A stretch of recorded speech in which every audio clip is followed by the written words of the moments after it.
My parents invited me to dinner to make amends after 5 years of absolute silence. When I arrived, my extended family was there. 14 people. They had already ordered lobster wagyu beef and a $500 bottle of wine.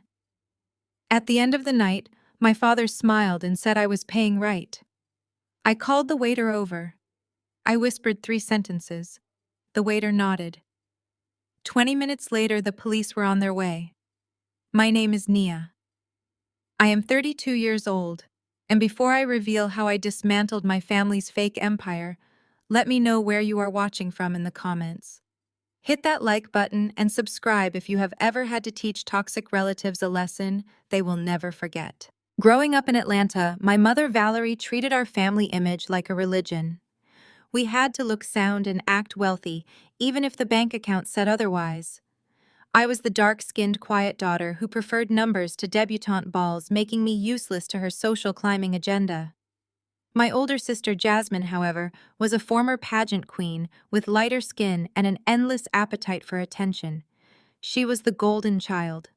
I cut them off 5 years ago when the toxicity became unbearable, but last week my father Derek called begging for a reconciliation dinner to celebrate Jasmine's engagement. I agreed, cautiously optimistic. That was my first mistake. The private room at Prime Steakhouse was suffocatingly loud. My aunts, uncles, and cousins were laughing, tearing into tomahawk steaks, and ordering round after round of premium cocktails. I sat quietly at the end of the table, sipping my sparkling water. I had not touched the food. Jasmine sat next to her fiancé, Bradley. Bradley was a 36-year-old white crypto investor who wore suits that were a little too tight and spoke with a permanent smirk. He had made a habit of treating me like a charity case all evening. As the plates were cleared, the waiter brought the bill folder and handed it to my father. Derek did not open it. He slid it down the long table until it stopped right in front of me. The chatter died down. Valerie dabbed her lips with a linen napkin and smiled sweetly. She said the bill was $5,600, and it would be my gift to the newly engaged couple. Since I did not have a husband or a real career to spend my money on, she figured it was the least I could do to make up for my selfish absence over the past 5 years. I stared at the leather folder, keeping my breathing perfectly even. Jasmine admired her massive diamond ring and sighed loudly, complaining that weddings were just so expensive, and she knew I would want to pitch in. Bradley leaned back in his chair, swirling his bourbon. "Come on, Nia," he chuckled loudly enough for the whole room to hear. "Use some of those street smarts of yours to figure out the tip. Do not embarrass your family tonight." I did not cry. I did not yell. I simply raised my hand and signaled the waiter. When he walked over, I pulled a crisp $20 bill from my purse and placed it on top of the folder. I told him I only had a $12 sparkling water, so the 20 covers my drink and his tip. I pointed to the 14 other people staring at me and told him to split the remaining $5,588 among them. I added that if they could not produce valid credit cards, he should call the police immediately. The waiter blinked, scooped up my 20, and nodded before walking away. The private room erupted. Valerie slammed her hands on the table, her designer bracelets clanking together. She screamed that I was a disgrace, a bitter outcast trying to ruin her sister's special night. Derek stood up, demanding I stop playing games and hand over my card. I remained completely seated, adjusting my coat. I told them I was not paying for a feast I did not eat to celebrate a sister who treated me like garbage. Jasmine dramatically burst into tears, hiding her face in Bradley's shoulder. She screamed that I had always been jealous of her, jealous that Mom and Dad were helping pay for her dream wedding, while I had been kicked out with nothing. I stood up, then the chair scraping loudly against the hardwood floor. I looked directly at Jasmine and asked if she meant the dream wedding funded by the exact same people who stole my college tuition. I reminded her how I had earned a full academic scholarship to my university, so Valerie and Derek secretly drained my college savings account to buy her custom pageant dresses and a luxury car. I told her I was kicked out because I dared to ask for my own money back. The room went silent. The aunts and uncles exchanged nervous glances. Nobody had known the truth about my departure. Valerie sputtered, trying to form a lie, but Bradley stood up, puffing out his chest to rescue his fragile black family. He pulled out a platinum card and tossed it onto the table with a thud. He told everyone to calm down and said he would handle the bill because he actually had real money.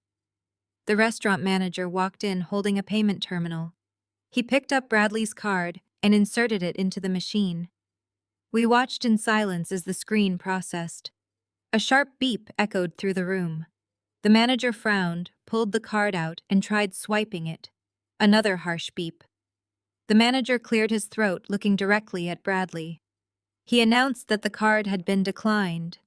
Bradley snatched it back, turning bright red, claiming it was a fraud alert, and handed over a second card. The manager tapped it. Declined.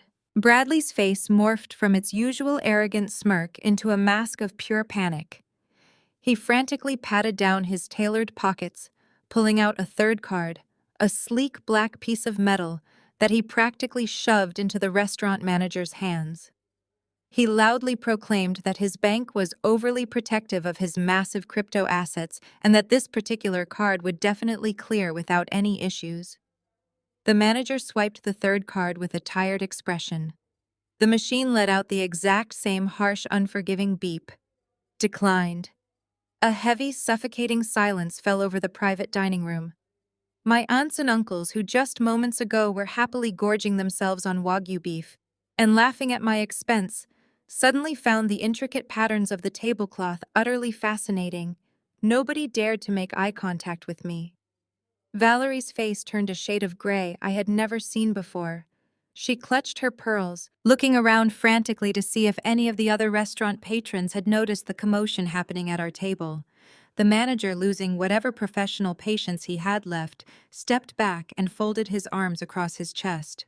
He stated in a firm, unwavering voice that if a valid form of payment was not produced within the next 5 minutes, he would have absolutely no choice but to involve the police for theft of services. Bradley began sweating profusely, stammering about network outages and time zone differences affecting his international funds. He tried to pull up an app on his phone, muttering curses under his breath, as the screen simply displayed an error message. Derek, realizing that our prominent family was mere seconds away from being escorted out of a luxury establishment in handcuffs, finally stood up from his chair. My father had always prided himself on projecting an image of untouchable black excellence within our community. Being arrested over an unpaid dinner bill in front of Atlanta's elite was his ultimate nightmare. He walked over to the manager, unclasped the heavy vintage gold Rolex from his left wrist, and placed it gently on the payment terminal.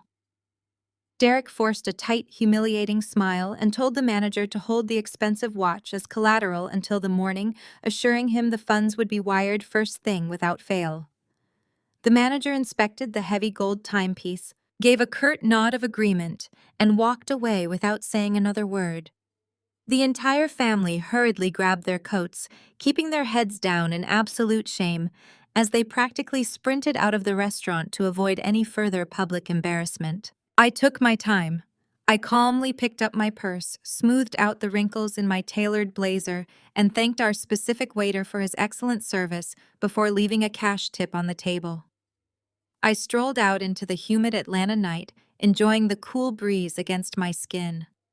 I fully expected them to be gone, fleeing to the safety of their suburban homes, but they were all waiting for me in the parking lot. 14 people stood in a tight semicircle around my parked car, their faces twisted in anger and disbelief. The moment my heels clicked against the concrete pavement, Jasmine lunged forward. Valerie had to physically grab her arm to restrain her from attacking me. Jasmine screamed that I had planned this entire humiliation from the very beginning. Her shrill voice echoed off the concrete walls of the parking garage as she accused me of maliciously hacking Bradley's financial accounts. She yelled that I was a bitter, lonely woman who could not stand to see her marrying a wealthy investor. She called me a glorified bookkeeper who was just jealous of her perfect life, her perfect relationship, and the flawless future our parents were funding for her. I stopped walking. I did not raise my voice, but the absolute chilling calm in my tone made the entire parking lot go dead silent. I looked Jasmine up and down, taking in her expensive designer dress that I knew she could not actually afford, and asked her why I would ever be jealous of a woman who had to steal just to survive.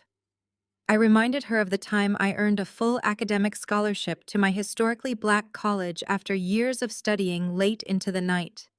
Instead of congratulating my hard work, Valerie decided it was the perfect opportunity to let Jasmine borrow my entire tuition fund to pay for entry fees and designer gowns for a regional beauty pageant.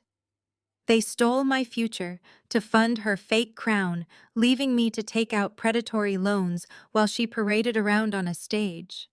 I asked her if she really thought a simple glorified bookkeeper could afford to live in a penthouse overlooking the city.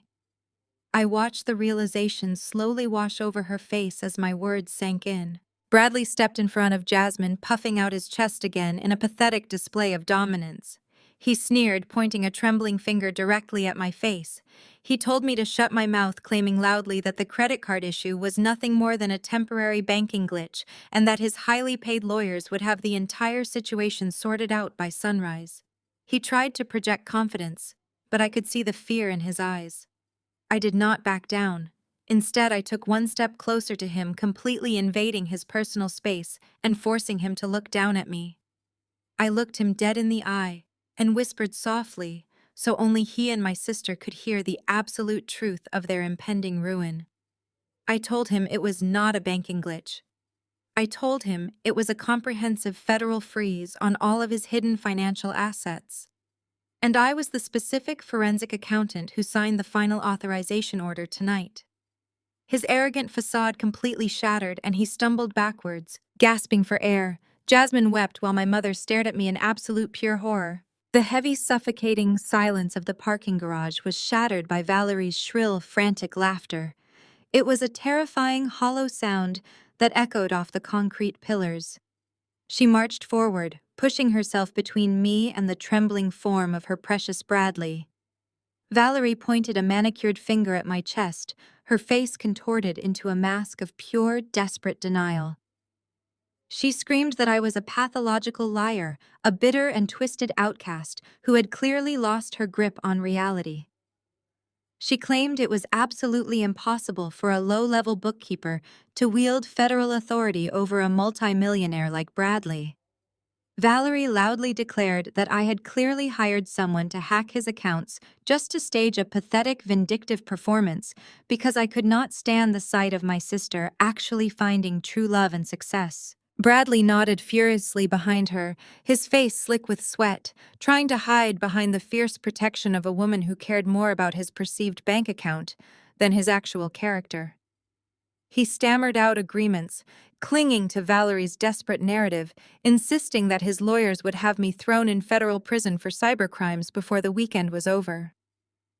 I watched them frantically scramble, their delusions wrapping around them like a protective blanket against the harsh, freezing reality I had just dropped into their laps. I did not raise my voice to defend myself. I absolutely did not need to. The beautiful thing about financial forensics is that the math does all the screaming for you. Seeing that his wife's hysterical defense was not wiping the amused, knowing smile off my face, my father decided it was time to step in. Derek had always been a man who believed intimidation was the ultimate trump card. If he could not control the narrative, he would simply destroy the opponent. He walked slowly toward me, stepping out of the shadows, his posture rigid and commanding. He told Valerie to stop wasting her breath on a daughter who had clearly forgotten the meaning of family loyalty. He looked down at me, his eyes cold and calculating, searching for the one specific vulnerability he could exploit. He wanted to break my spirit and remind me who held the ultimate power in the bloodline. Derek straightened his tailored jacket and delivered his devastating blow with a sickeningly calm, measured tone. He announced that since I was so obsessed with tracking other people's finances, I should probably know about a massive shift in our own family portfolio. He stated that next Wednesday, he and Valerie were officially signing the final closing papers to sell Big Mama's house in Buckhead. The mention of that specific house was designed to be a lethal emotional strike. Big Mama's house was not just real estate. It was a historic property representing the absolute pinnacle of our family's genuine generational wealth. It was the house my grandmother purchased with cash after decades of grueling hard work. For me, it was the only true sanctuary I had ever known. Growing up while Valerie and Derek were grooming Jasmine for pageants and criticizing my every move, Big Mama's house was the one place I was allowed to simply exist without judgment. It was a symbol of love, heritage, and stability. Derek watched my face, waiting for the devastating realization to sink in, waiting for my mask to crack. He gloated, his voice dripping with triumphant cruelty, explaining that the housing market in Buckhead was booming. He revealed that the massive influx of cash from the sale was going to be funneled directly into Jasmine's new luxury lifestyle brand. It would also cover the remaining exorbitant costs of the lavish wedding I had just interrupted. He smiled a cold expression and leaned in close to deliver the final twist of the knife. He whispered that despite all my arrogant posturing tonight, I would not be seeing a single dime from my beloved grandmother's legacy. Jasmine perked up instantly at the mention of her brand, her tears miraculously drying up. She stepped out from behind Bradley, crossing her arms with a smug, victorious expression. She told me that Big Mama would be ashamed of the woman I had become. Valerie chimed in, reinforcing the emotional assault.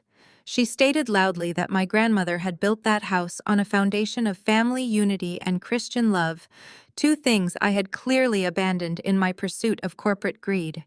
They stood together, a united front of toxic delusion, fully believing they had just played the ultimate unbeatable card. They expected me to break down, to beg, or to at least show a flicker of the devastating heartbreak they were trying so desperately to inflict. I stood my ground, completely unfazed. I let their cruel words wash over me, feeling nothing but a cold, clinical pity for the people they had become. They had weaponized the only pure memory of my childhood, entirely unaware of the devastating reality ticking down beneath their designer shoes. The truth was, Derek squandered that foundational legacy years ago, chasing the very same empty, superficial status symbols he was currently defending. I calmly reached into my purse and pulled out my car keys. I adjusted the lapels of my tailored coat, maintaining unbroken eye contact with my father. I turned and placed my bare hand on the handle of my car door. The humid Atlanta air seemed to hang in suspense around us, thick and heavy. I looked back at Derek, my voice completely steady, projecting absolute certainty across the dark asphalt. I told him he was not going to sell Big Mama's house next week, or any other week for that matter. I paused, letting the silence stretch just long enough to see the very first hint of genuine confusion flicker across his arrogant, aging face. I opened my car door and delivered the final, absolutely devastating reality check to them all. Because the corporate bank officially foreclosed on it exactly 6 months ago. The morning sun cut brightly through the massive floor-to-ceiling windows of my penthouse, casting sharp geometric shadows across the hardwood. I sat on the edge of my marble coffee table, staring directly into the camera lens, completely still. My phone rested on the cold glass surface beside me, buzzing with the relentless, vibrating rhythm of a hornet nest that had just been kicked open. It was barely 7 o'clock, but Valerie had already gone to war. My mother had always treated her church community like a personal militia, and today she had sounded the alarm.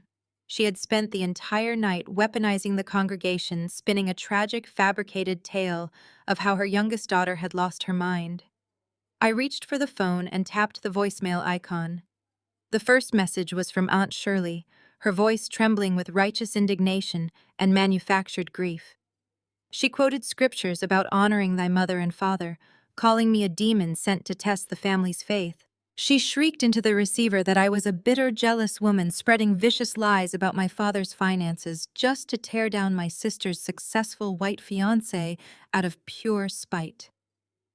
The next voicemail was from Pastor Jenkins himself. His deep, resonant voice dripped with condescending disappointment. He told me that spiritual pride was a deadly sin, that fabricating a story about Big Mama's house being in foreclosure was an insult to the legacy of a righteous woman.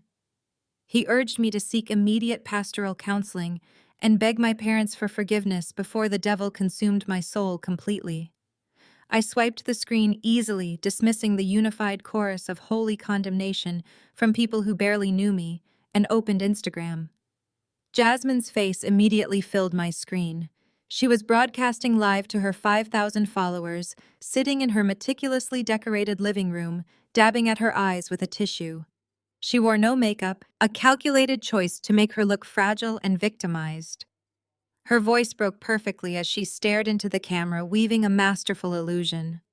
She cried about how she was just trying to plan her dream wedding, how Bradley was the most generous, hardworking man she had ever known, and how her own sister was actively trying to destroy her happiness. Jasmine sobbed, claiming I had staged a massive public humiliation at the steakhouse, that I was stalking her fiancé's bank accounts, and trying to ruin her wedding out of sheer unadulterated jealousy. Bradley stood in the background of the video, looking appropriately solemn and supportive, wrapping a protective arm around her shaking shoulders. The comments section was a continuous scrolling waterfall of blind sympathy. Her devoted friends and gullible followers were sending endless praying hands emojis, calling me toxic, and telling Jasmine to cut the negative energy out of her life permanently. I watched her wipe away a perfectly timed tear, marveling at the sheer audacity of her performance. She was terrified of the truth coming out, so she was building a fortress of public sympathy to hide inside. My phone screen flashed with an incoming call from Derek. He did not say hello. He simply demanded that I meet him at a local coffee shop in Buckhead in exactly 1 hour. His tone was sharp, attempting to reassert the patriarchal authority he felt he had lost the night before.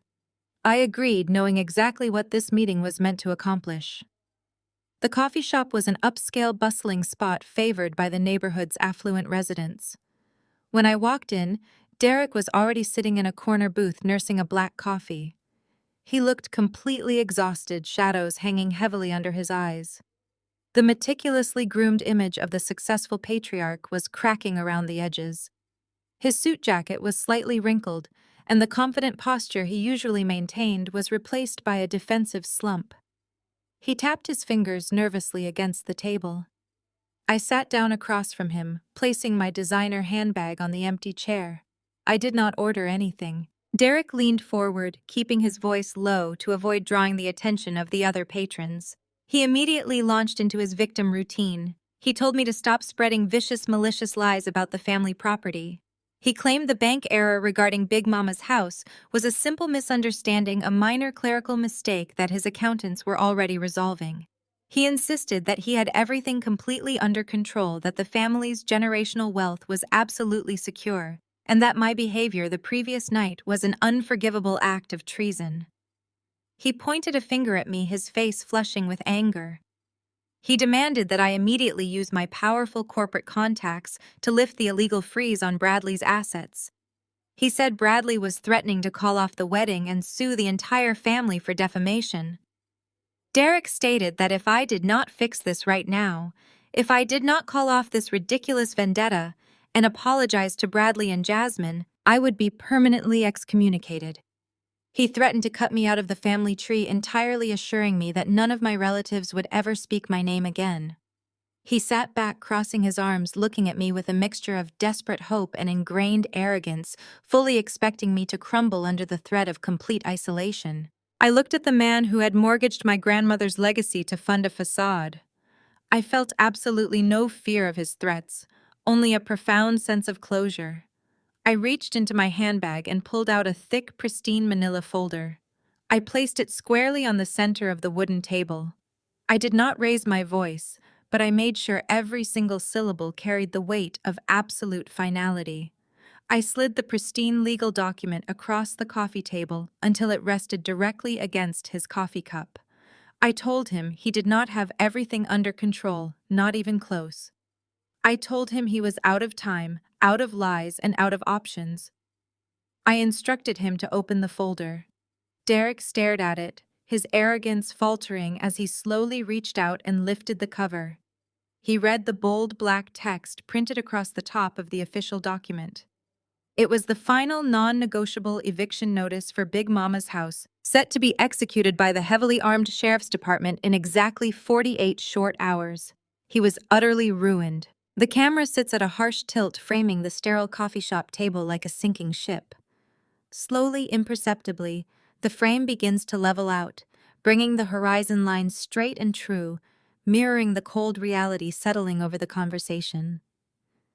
Derek stares down at the pristine legal document resting next to his half-empty mug. The bold black letters reading "Notice of Eviction" seem to blur before his terrified eyes. A heavy bead of sweat forms at his left temple, tracking a slow, agonizing path down his tense jawline.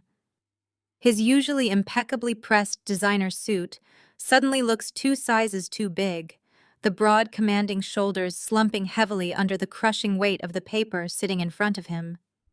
He reaches out with a trembling hand, his perfectly manicured fingers nervously brushing the embossed seal located at the bottom of the official page.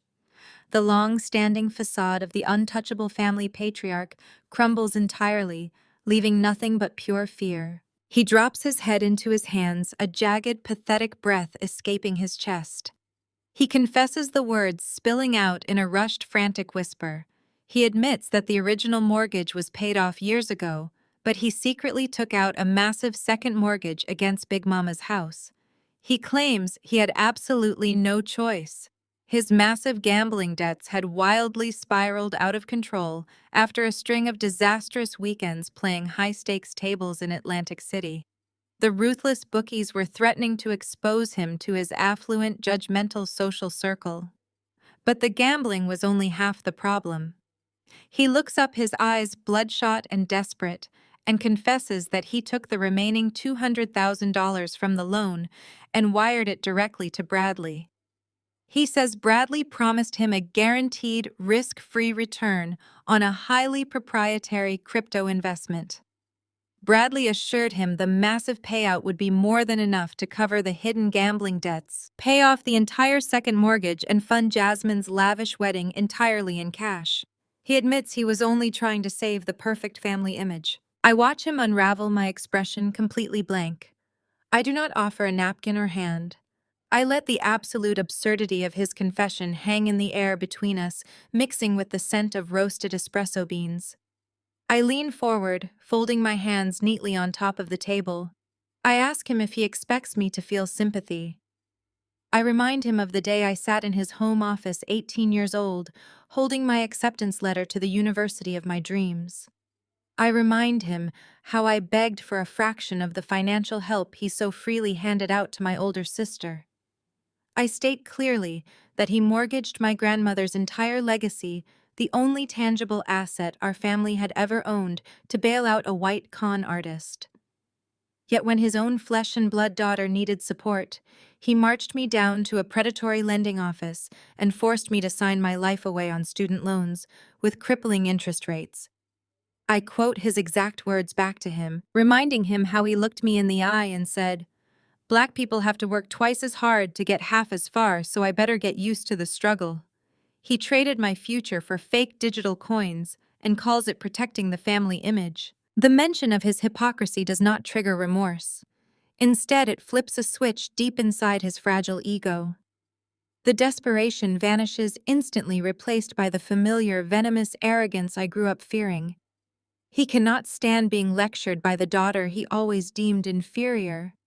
He sits up straight, adjusting his tie, his face hardening into a defiant scowl.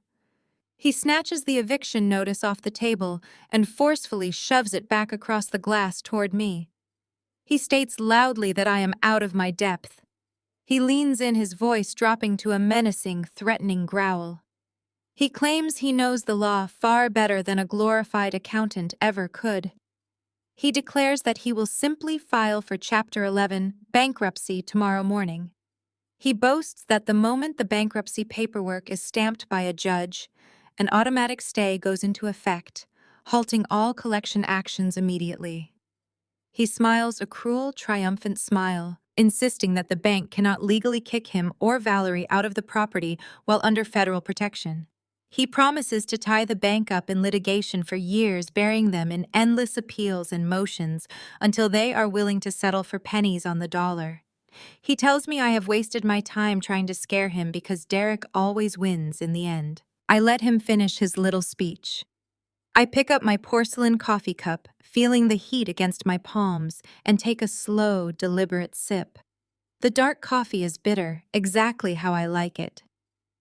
I set the cup down precisely on its matching saucer. I look him dead in the eye, my face breaking into a wide, terrifyingly serene smile. I tell him that his bankruptcy strategy is exceptionally brilliant, truly textbook. I agree that a judge would absolutely halt an eviction from a traditional lending institution. Then I lean across the table, invading his space just enough to make him instinctively recoil. I tell him that he is making one massive fundamental miscalculation. I state that he is not dealing with the bank anymore. I explain that when his loan went into default, the bank bundled his toxic underwater mortgage with several others and auctioned it off to the highest bidder in the private sector to clear their books. I watch his eyes widen as the pieces slowly begin to click together in his mind. I maintain absolute eye contact, refusing to let him look away from the architect of his destruction. I whisper that the bank sold his debt a month ago, and I bought it. Derek's mouth hung open, his face draining of all color as the reality of his absolute ruin finally settled into his bones. He was no longer dealing with a faceless corporate entity that could be stalled with legal maneuvers and bankruptcy filings. He was dealing with me, the daughter he had consistently underestimated and betrayed. I did not wait for his response. I simply stood up, left the coffee shop, and walked out into the bright Atlanta morning, feeling the warmth of the sun on my face. The power dynamic of our entire family history had just permanently shifted. The next morning, I moved through my penthouse with a relentless, focused energy. I paced across the expansive kitchen, the cold marble cool beneath my bare feet, and pulled a fresh shot of espresso. My phone vibrated continuously on the granite counter, lighting up with a stream of notifications. Despite the impending loss of Big Mama's house and the absolute freeze on Bradley's accounts, Valerie and Jasmine were proceeding with their extravagant plans as if nothing had changed. They were currently hosting Jasmine's lavish bridal shower at a massive rented mansion in the affluent northern suburbs. They were desperately clinging to their fabricated elite status, ignoring the massive financial crater opening directly beneath them. I took a slow sip of the rich, dark espresso, enjoying the bitter bite. It was time to pull the curtain down on their little stage play. I set my cup down, grabbed my keys, and headed for the door. The rented mansion was an obnoxious display of rented luxury. The circular driveway was crammed with high-end vehicles, including Bradley's prized vintage Porsche and Jasmine's brand-new Mercedes G-Wagon. I parked my car down the street and walked up the manicured pathway, listening to the sounds of clinking glasses and shrill laughter drifting from the open French doors. I stepped inside without knocking. The grand foyer opened into a massive living room decorated with thousands of white roses and towering champagne towers. Valerie was standing in the center of the room, holding court among a group of wealthy, influential women from her church and Bradley's social circle.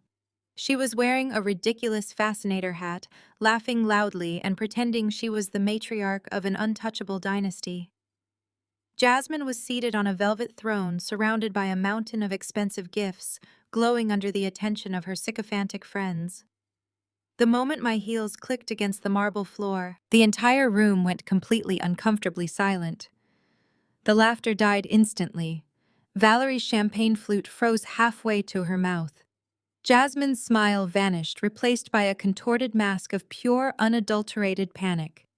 She scrambled out of her velvet chair, nearly tripping over a stack of wrapped presents, in her haste to intercept me before I could reach the center of the room. She marched toward me, her face flushed with a furious, embarrassing heat. Jasmine stopped inches from my face, her voice a harsh, venomous whisper designed to avoid alerting the wealthy guests staring at us. She demanded to know what I was doing there, insisting I had no right to crash her special day. She told me I was completely socially unfit to be around Bradley's high-profile friends, and that my very presence was an embarrassment to her new elevated lifestyle. She called me a bitter, jealous outcast who was obsessed with ruining her happiness because I had none of my own. I did not flinch. I just looked at her, taking in the designer dress paid for by stolen funds and fraud. Seeing that her whispered threats were failing, Valerie rushed over, stepping between us like a desperate shield. My mother had clearly reached the end of her mental rope. She completely abandoned her refined high society persona and grabbed my upper arm, her fingers digging painfully into my skin. She tried to physically push me back toward the heavy wooden double doors, her voice rising in a frantic theatrical panic. Valerie closed her eyes and began praying loudly, begging the Lord to remove this toxic energy from their blessed gathering. She shouted that I was a spiritual attack, sent to derail her family's divine prosperity. The guests watched in absolute horrified fascination as the elegant hostess devolved into a screaming, pushing mess. I did not raise my voice, and I absolutely did not resist her frantic pushing. I let her guide me right back to the grand entryway. I looked at my mother, her face slick with sweat and desperation, and I simply stepped aside. I reached out and pulled the heavy front doors open as wide as they could possibly go. The bright afternoon sunlight flooded the dark entryway, bringing the harsh reality of the outside world directly into their rented fantasy. The loud, grinding roar of heavy diesel engines immediately drowned out Valerie's desperate prayers. 3 massive heavy-duty tow trucks pulled aggressively into the pristine circular driveway, their flashing yellow strobe lights painting the mansion's white pillars in a harsh, unforgiving glare. The air brakes hissed loudly as the trucks came to a sudden halt, completely blocking in the luxury cars parked near the entrance. 4 burly uniformed repo men marched straight up the manicured walkway, their heavy boots crushing the delicate flower petals scattered across the steps. They did not care about the champagne or the white roses. They carried thick clipboards and heavy steel keyrings. The lead repo man stopped at the threshold, ignoring Valerie's horrified gasps. He looked directly past my mother, scanning the silent, terrified crowd of wealthy guests. He announced in a booming, authoritative voice that he had federal recovery orders and demanded the immediate surrender of the keys to Bradley's vintage Porsche and Jasmine's custom Mercedes G-Wagon. He stated that if the keys were not surrendered within the next 2 minutes, they would physically drag both vehicles out of the driveway, regardless of the property damage it might cause. Valerie fainted onto the floor. The heavy, sickening thud of my mother hitting the imported Italian marble floor sent a shockwave of absolute hysteria through the grand foyer. Several wealthy women in pastel silk dresses screamed, dropping their crystal champagne flutes in pure terror. The delicate glass shattered into hundreds of glittering shards around Valerie's motionless body, but not a single person rushed forward to help her. The elite church friends and the country club wives simply shrank back in horror, clutching their designer handbags against their chests, as if the financial ruin infecting my family was a contagious disease. The carefully curated illusion of untouchable Atlanta royalty evaporated in seconds, replaced by the harsh flashing amber lights of the tow trucks reflecting off the pristine white walls. Bradley did not even pause to check if his future mother-in-law was still breathing. He completely ignored Valerie, crumpled on the floor, and aggressively shoved his way past the panicked guests. He stormed out the open double doors and marched directly up to the lead repo agent. He puffed out his chest, trying to physically intimidate a man who was easily twice his size and entirely unimpressed by tailored suits. Bradley thrust a finger into the agent's chest and unleashed his vitriol. He sneered, using a tone dripping with racial microaggressions and unearned superiority. He told the repo man that you people clearly do not know who you are messing with today. He loudly proclaimed that he was a self-made multimillionaire and that this entire situation was nothing more than a pathetic clerical error made by some incompetent clerk at the bank. He demanded that they remove their filthy trucks from his driveway immediately before he had them all arrested for trespassing and grand larceny. He crossed his arms, expecting the workers to cower in fear and apologize for the disruption. The lead agent did not blink. He did not step back. He simply stood there, an immovable mountain of muscle and protocol, calmly chewing a piece of gum. He stared down at Bradley with the tired, completely indifferent expression of a man who dealt with fake millionaires throwing temper tantrums every single day of the week. He adjusted his heavy utility belt, letting his hand rest near his radio, and stated firmly that the bank did not make clerical errors regarding luxury vehicles that were 6 full months behind on their mandatory lease payments. He told Bradley that he did not care about his supposed millions, he only cared about securing the specific assets listed on his active federal warrant. Inside the foyer, Jasmine completely lost her mind. She ignored her mother lying on the floor and turned her absolute fury entirely on me. Her voice cracked into a hideous high-pitched shriek as she blamed me for the entire nightmare unfolding in her front yard. She sobbed uncontrollably, her expensive makeup running down her face in dark, messy streaks. She screamed that I had brought this evil into her home just to ruin the most important day of her life, because I was a bitter, lonely failure who wanted everyone else to be as miserable as I was. I remained perfectly still, watching her theatrical meltdown with total emotional detachment. I did not raise my voice, but I made sure every single syllable sliced cleanly through her hysterical sobbing. I told her it was incredibly funny how quickly her tune had changed. I reminded her of the exact day 2 years ago when she proudly drove that very same Mercedes G-Wagon to my cramped, rundown studio apartment. I reminded her how she parked it illegally on the sidewalk, paraded into my tiny living space, and spent an entire hour mocking my broke lifestyle. I recounted how she laughed at my secondhand furniture and told me that if I had just listened to our parents and married a rich man instead of wasting my time on corporate finance, I would not be living like a peasant. I watched her face drain of color as the memories hit her. Outside, Bradley's loud voice escalated into a frantic roar. He realized his intimidation tactics were completely failing against the stoic repo team. He began aggressively demanding to see the official repossession orders. He shouted that he knew his legal rights and that his high-powered attorneys would personally sue the towing company, the leasing agency, and every single man standing on that driveway into absolute bankruptcy. He demanded the paperwork, desperate to find a loophole, a misspelled name, or a missing stamp that would allow him to maintain his fraudulent facade for just one more afternoon. He needed to prove to his wealthy friends that he was the victim of a massive corporate misunderstanding. The lead repo agent sighed heavily, clearly bored by the entirely predictable and pathetic performance. He unclipped the heavy metal clipboard from his thick belt and shoved it hard against Bradley's chest, forcing the arrogant man to grab it before it fell.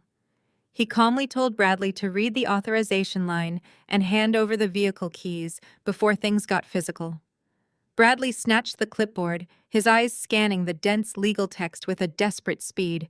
I watched the exact second his eyes reached the bottom of the page. The blood instantly drained from his face, leaving his skin a sickly pale gray.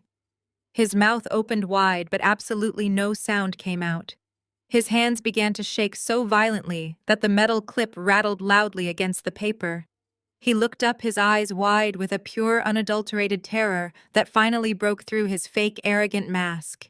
He stared directly at me, standing calmly in the open doorway. He realized the horrifying truth of his situation. The authorizing signature on the bottom of the repossession order was mine. I smiled a very chilling smile and then spoke loudly.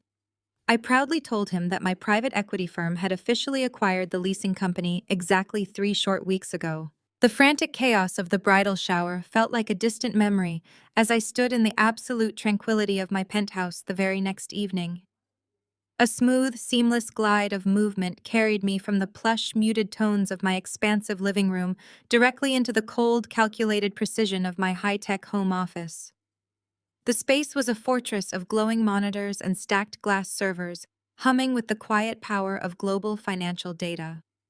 I was pouring myself a fresh cup of espresso, savoring the rich, dark aroma, when the private elevator chime echoed sharply through the quiet loft. I did not need to check the security monitors to know exactly who was standing on the other side of the heavy steel door. The timing was entirely too predictable. I tapped the release button on my console and waited. Jasmine stumbled into the entryway, her face a carefully constructed masterpiece of absolute despair. The untouchable bride from the day before was entirely gone. In her place stood a weeping, trembling woman wearing oversized sweatpants and a sweater, clutching her designer purse like a life preserver. She collapsed onto my white leather sofa, burying her face in her hands, and began to sob with a theatrical intensity that would have won an award if I had not known her my entire life. She gasped for air, begging for my forgiveness, her voice cracking with manufactured grief. Jasmine cried that she had been utterly blinded by love, claiming that Bradley had just made a terrible, foolish mistake with the finances, and that he never meant to hurt our family. She reached out her hands shaking and pleaded that she just wanted her big sister back. She spun a pathetic, desperate narrative about family loyalty and forgiveness, whispering that the wedding was falling apart and she had absolutely no one else to turn to in her darkest hour. I stood completely still, leaning against the doorframe of my office, holding my espresso cup with steady hands. I did not offer her a tissue. I did not move to comfort her. I simply watched the performance play out, analyzing every fake tear and calculated sob with the cold, detached precision of an auditor reviewing a fraudulent ledger. I knew exactly why she was sitting in my living room, and it had absolutely nothing to do with sisterly love or family reconciliation. Her pristine, luxurious world was actively collapsing. The venue was demanding their final payment, the caterers were threatening to walk, and the massive bill for the floral arrangements was suddenly due. The repo men had taken her status symbol, and now the harsh reality of her impending bankruptcy was closing in. She did not want my forgiveness. She wanted my checkbook. I took a slow sip of my coffee, the bitter taste grounding me. I told her to drop the act immediately. I stated flatly that she did not miss her sister. I explained that she was only sitting on my couch because Bradley's accounts were frozen, my father's fraudulent mortgage was completely exposed, and she needed a massive infusion of cash to save her pathetic, superficial wedding. I watched her tears magically stop. Her posture stiffened, and the genuine ugly desperation finally bled through her carefully practiced mask. She gritted her teeth and admitted that they needed $200,000 by tomorrow morning to stop the vendors from publicly canceling the event. She demanded that I save her, insisting that as her sister, I owed it to the family to prevent this ultimate public humiliation. I set my coffee cup down on the glass table with a sharp, echoing clack. I walked directly up to her, closing the distance until I was looking straight down into her terrified eyes. I asked her why she suddenly believed I owed her salvation. I kept my voice low, deadly, and perfectly calm. I asked if she wanted me to save her the exact same way she saved me when I was 19 years old. I reminded her of the year she stole my social security number, using my identity to open 4 high-limit credit cards just to fund her spring break trip to Miami and buy a closet full of designer shoes. I recounted the absolute horror of graduating college and discovering my credit score was completely destroyed, leaving me unable to rent an apartment or secure a basic car loan. I reminded her how I had confronted her with the fraudulent statements, crying and begging for an explanation. I repeated our mother's exact sickening words from that day. I reminded Jasmine how Valerie had simply patted her shoulder, told me that family makes mistakes, and demanded that I just forgive and forget to keep the peace. She ruined my financial future for a party, and I was expected to swallow the devastation in silence. Jasmine stared at me, her face pale, unable to formulate a single word of defense. The raw, ugly truth hung in the air between us, completely destroying any lingering illusion of sisterly duty. I stepped back and pointed toward the elevator, telling her to leave my home immediately and never return. She stood up, her entire body shaking with a toxic mixture of fear and pure vindictive rage. She realized that her manipulation tactics had utterly failed, and the Bank of Nia was permanently closed. She clutched her purse tightly against her chest and suddenly gasped, bending over slightly. She claimed the stress was making her physically ill, and begged to use my guest bathroom before she left. I gestured down the hallway, turning my back to walk toward the kitchen. I did not see her immediately pivot. The security camera perfectly captured her swift, desperate movement. Jasmine slipped silently into my home office, her eyes darting across my desk. She snatched a highly confidential red USB flash drive sitting near my keyboard, shoving it deep down into her designer purse before sprinting to the bathroom. The heavy steel door of my penthouse clicked shut, sealing Jasmine out in the hallway. I did not move for a long moment, simply listening to the frantic, uneven clicking of her heels as she practically sprinted toward the private elevator. A slow, deeply satisfied smile spread across my face. I walked back into my home office, the cool air conditioning washing over me. I sat down in my ergonomic leather chair and stared straight ahead. The soft blue light from the massive curved monitors illuminated the dark room, reflecting perfectly in my eyes. I reached out and tapped a single key on my keyboard, waking the screens from their temporary sleep mode. The security feed from the hallway showed the elevator doors sliding shut, capturing one final glimpse of my sister clutching her designer purse to her chest as if her life depended on it.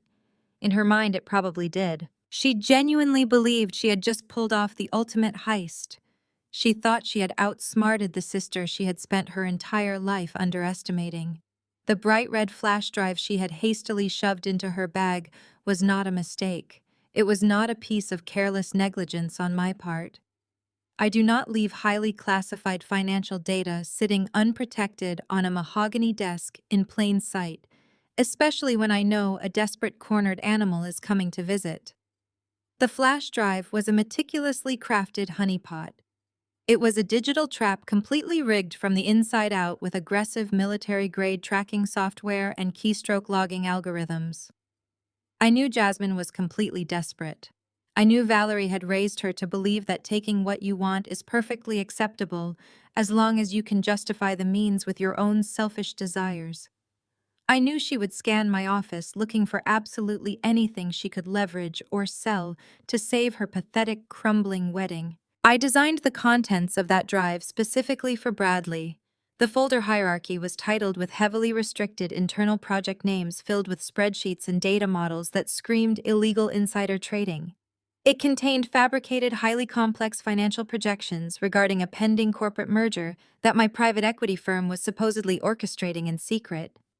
To a desperate, failing crypto bro drowning in unimaginable debt, it would look like an absolute goldmine. It looked like the exact kind of proprietary information he could illegally leverage to immediately inject millions of dollars into his frozen, fraudulent accounts. It was the perfect bait, and Jasmine had delivered it directly into his hands like a dutiful, oblivious courier. I settled deep into my chair, my eyes locked on the central monitor. I opened a hidden command terminal, lines of green code reflecting in the dark pupils of my eyes. Now it was just a waiting game.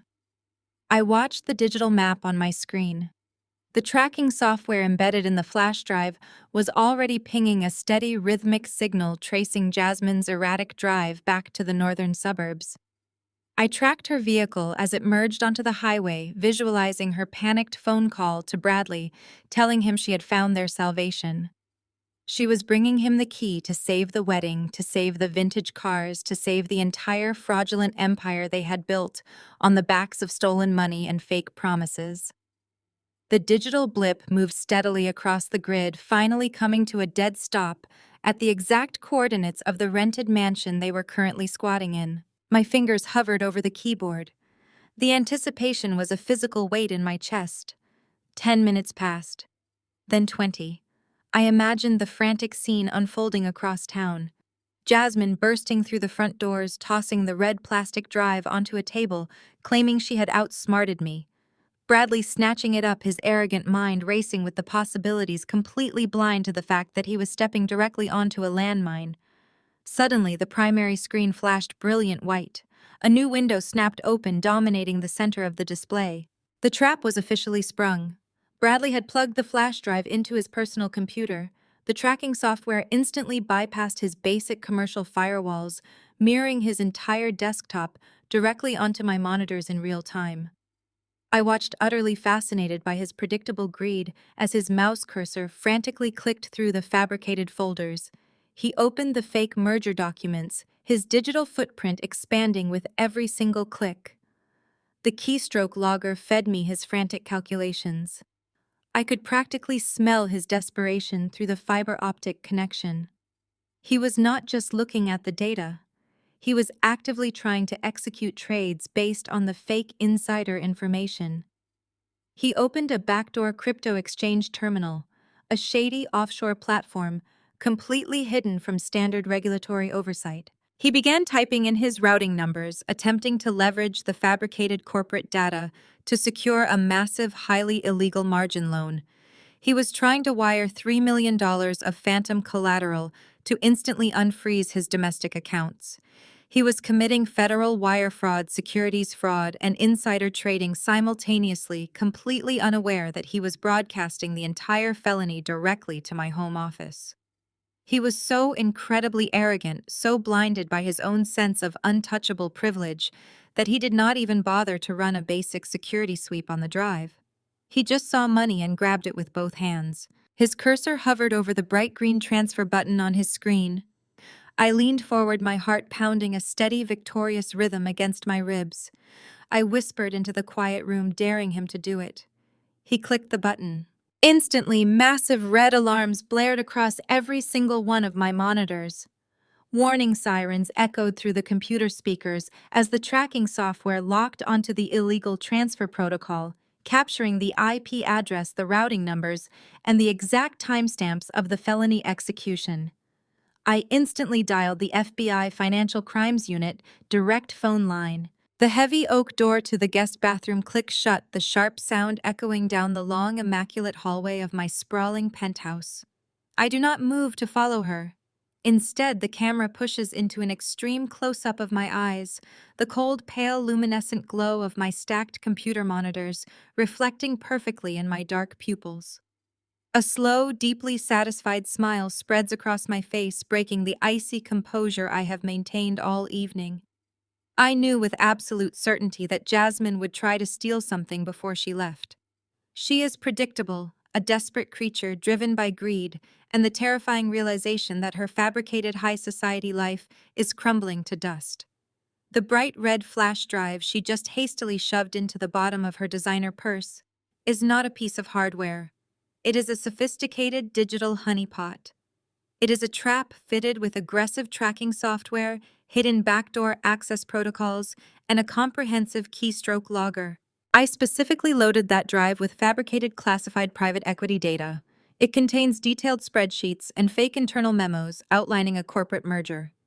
To a crypto investor drowning in debt, it will look like the ultimate insider trading opportunity. It will look exactly like the financial salvation Bradley desperately needs to save his sinking fund, pay off my father's toxic second mortgage, and rescue Jasmine's wedding. I listened to the sound of running water from the bathroom, followed by the clicking of Jasmine's heels on the hardwood floor. She sprints toward the front entryway, her breathing shallow. She calls out a hasty goodbye loudly, claiming she suddenly feels far too nauseous to continue our conversation. The front door slams shut and the deadbolt engages. She is gone, sprinting back to her fiancé with what she believes is the prize. I turn my attention back to the screens dominating my home office. I tap a single key and the primary monitor wakes up, displaying a digital map of the greater Atlanta area. A pulsing red dot appears on the screen moving down the interstate. The tracking software embedded within the flash drive is broadcasting a signal directly to my server. I watch the red dot navigate the traffic, visualizing Jasmine gripping the steering wheel of her rental car, her mind racing with triumph. She believes she has outsmarted the sister she has spent her life mocking and belittling. She thinks she has somehow secured the golden ticket that will fix the financial crater her fiancé has dug for their family. The red dot on my screen comes to a stop at the coordinates of the rented mansion they are using to stage their lifestyle. I lean back in my chair, interlacing my fingers and resting them beneath my chin. The anticipation is a tangible electric current humming through my veins. 10 agonizing minutes pass in absolute silence. Then 15. I know what is happening across town. Jasmine has burst through the doors, tossing the drive onto Bradley's lap, proclaiming that she stole my secrets. Bradley, blinded by his arrogance and desperation, is not going to pause to question the convenience of this discovery. He is not going to run a security sweep or sandbox the drive. He is going to immediately plug it directly in. Suddenly, my secondary monitor flashes a brilliant, blinding white. A brand new high-definition window snaps open, completely dominating the center of the screen. The trap has officially been sprung. Bradley has connected the flash drive directly into his primary work computer.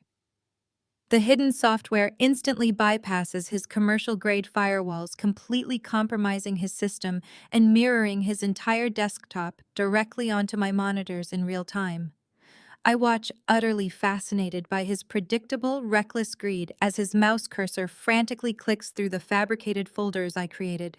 He opens the fake merger documents, his digital footprint expanding rapidly with every single action.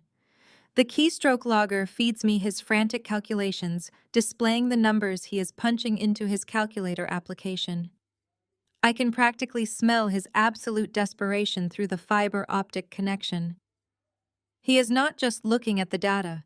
He is actively trying to execute massive, illegal trades based on the fake insider information I provided. He opens a heavily encrypted backdoor terminal connecting to a shady, offshore cryptocurrency exchange platform.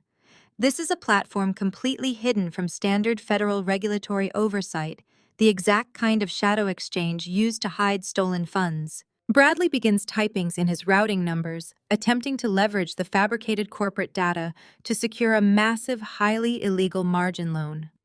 He is desperately trying to wire $3 million of phantom collateral to instantly unfreeze his domestic bank accounts. He is committing federal wire fraud, blatant securities fraud, and massive insider trading all simultaneously. He is completely unaware that he is broadcasting his entire felony operation directly to the architect of his destruction. He is so incredibly arrogant, so blinded by his own sense of untouchable elite privilege that he believes he is outsmarting the global financial system. He thinks he is saving his fake empire. His mouse cursor hovers over the bright green transfer button on his trading screen. I lean forward, invading the space of the monitors, my heart pounding a steady, victorious rhythm against my ribs.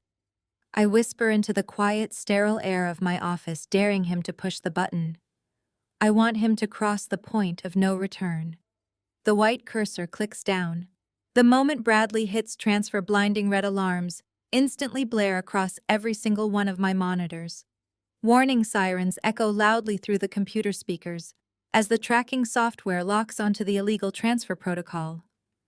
The system perfectly captures his IP address, his hidden offshore routing numbers, and the exact irrefutable timestamps of the felony execution. I do not hesitate for a single second.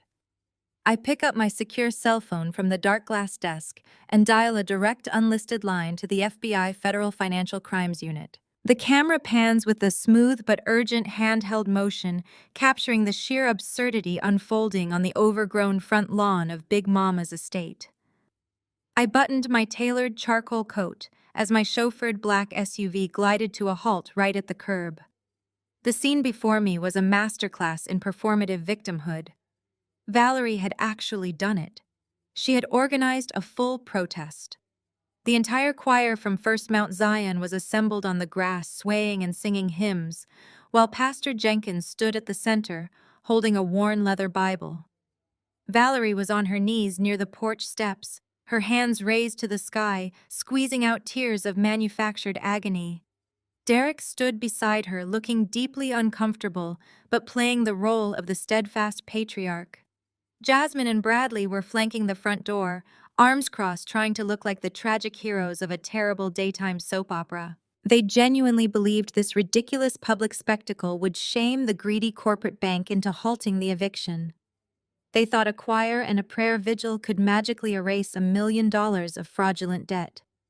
I stepped out of the SUV, the crisp morning air hitting my face. Right behind my vehicle, a white county sheriff cruiser pulled up, followed closely by a generic gray van belonging to a professional locksmith. The moment my expensive leather boots touched the pavement, the singing abruptly faltered. The choir members turned their heads, glaring at me with unfiltered disdain.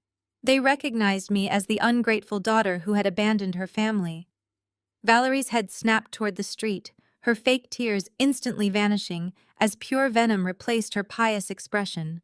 She scrambled to her feet, pointing a trembling accusatory finger directly at my chest. She screamed that the Judas of the family had arrived to gloat. She yelled for me to get out of her sight, loudly proclaiming that they were actively praying over this holy house, and that my dark corporate energy was not welcome on sacred ground. I did not blink. I signaled for the sheriff to join me at the front gate. Valerie rushed down the walkway, nearly tripping over her long skirt in her haste to intercept us. She completely ignored me and threw herself toward the uniformed officer. She demanded that he arrest me immediately for trespassing and harassment. She put on a spectacular Oscar-worthy performance for the pastor, who had slowly walked up behind her to observe the commotion. Valerie clutched her chest, her voice breaking into theatrical sobs, crying about how her youngest daughter had completely lost her mind. She wailed that I was obsessed with destroying the family out of sheer jealousy that I had come to mock their financial hardships, and that my presence was causing her severe emotional distress. Pastor Jenkins placed a comforting hand on Valerie's shaking shoulder, looking at me with deep pastoral disappointment. He told me that this was a house of healing and that I needed to seek forgiveness for my bitter heart. I ignored his patronizing sermon. I kept my gaze locked on my mother, watching the panic starting to crack through her righteous facade. The sheriff stepped forward, completely unfazed by Valerie's theatrics. He held up a hand to stop her wailing and politely asked me to provide the documentation we had discussed over the phone. Before I could even reach into my leather briefcase, Jasmine pushed her way to the front of the crowd. Her face was twisted into an ugly, triumphant sneer. She yelled at the sheriff that he was wasting his time. She confidently declared that I had absolutely nothing to show him, that I was just a bitter, isolated corporate drone who had been cut out of the family legacy for being toxic. She pointed at me and demanded that the officers put me in handcuffs for disrupting their peaceful religious gathering. Bradley stepped up right beside her, puffing out his chest and attempting to project an aura of intimidating authority. He adjusted his expensive watch, the one he bought with stolen money, and looked the sheriff dead in the eye. He introduced himself as my brother-in-law using his deepest, most condescending corporate voice. He assured the officers that I was mentally unstable and prone to these kinds of jealous outbursts. He confidently told the police that they could leave, promising that he would handle my erratic behavior internally. I calmly let Bradley finish his pathetic, incredibly arrogant, and entirely delusional monologue. I allowed the silence to stretch, letting the sheer weight of their collective delusions settle over the lawn. The anxious choir members watched with bated breath, standing perfectly still, entirely captivated by the unfolding drama. I opened my leather briefcase with slow, very deliberate precision. I pulled out a thick, heavily notarized manila folder. The seal of the county clerk was stamped vividly on the front cover. I handed the pristine stack of legal documents directly to the sheriff, without breaking eye contact with my mother. The sheriff took the folder from my hands, his eyes quickly scanning the top printed page. He flipped to the second page silently, verifying the official signatures and the raised county seals. The entire yard fell completely silent. The only sound was the rustling of the heavy paper in the cool morning breeze. Valerie stopped her fake crying, her breath catching in her throat. Jasmine's sneer slowly melted into a look of absolute confusion. Bradley crossed his arms defensively, but his confident posture wavered slightly. The sheriff closed the heavy folder and let out a long, heavy breath. He turned away from me and looked directly at my mother.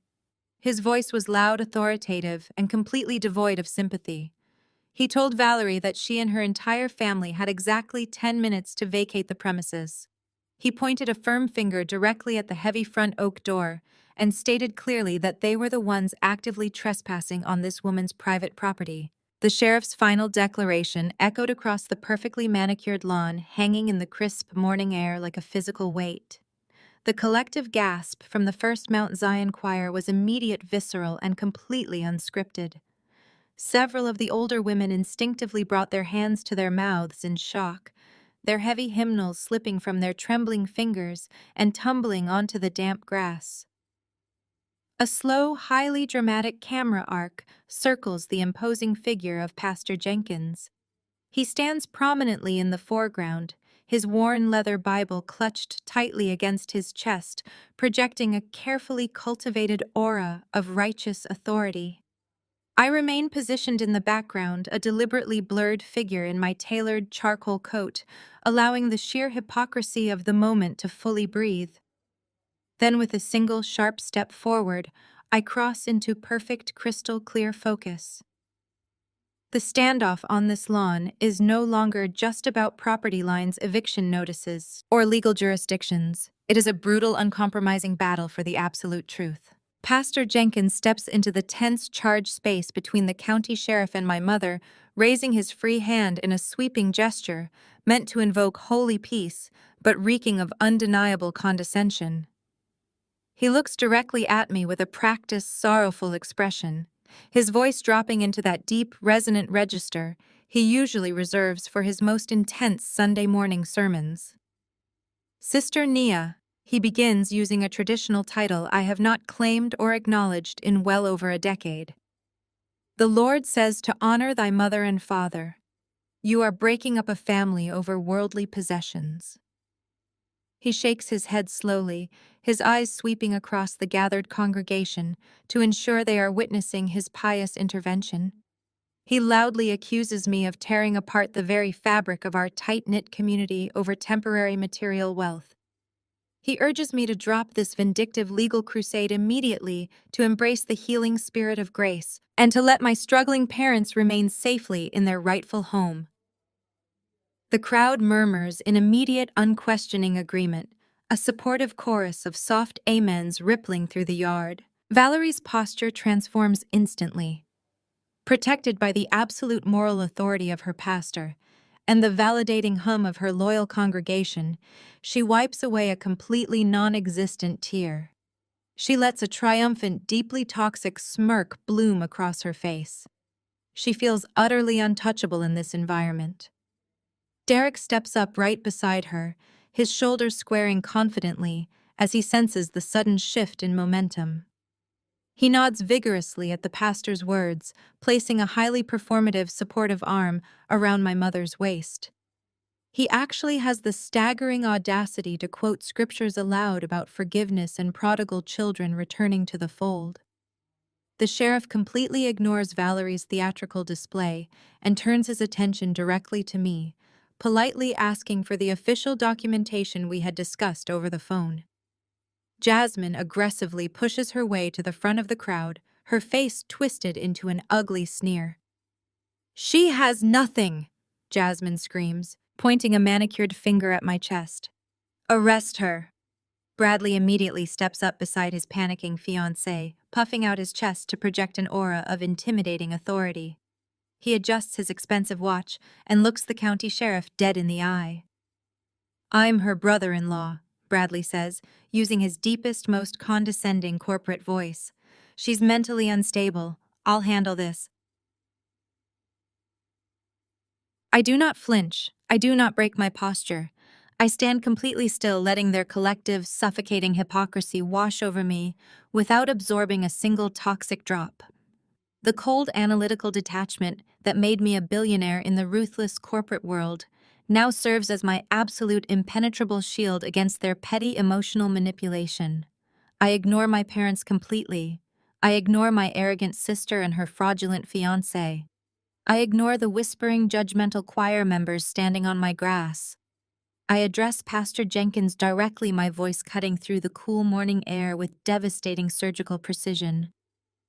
"Pastor, does the Lord also say to steal from the offering plate?" The whispers abruptly cease. The entire yard falls so silent you could hear a single leaf hit the pavement. I take another deliberate step forward, locking my eyes completely with the pastor. "Because my father didn't just mortgage this house," I state clearly, loudly, and without a single trace of hesitation. "He took $50,000 from the church's building fund last month." The pastor's face drains of all color, his authoritative posture crumbling in a fraction of a second.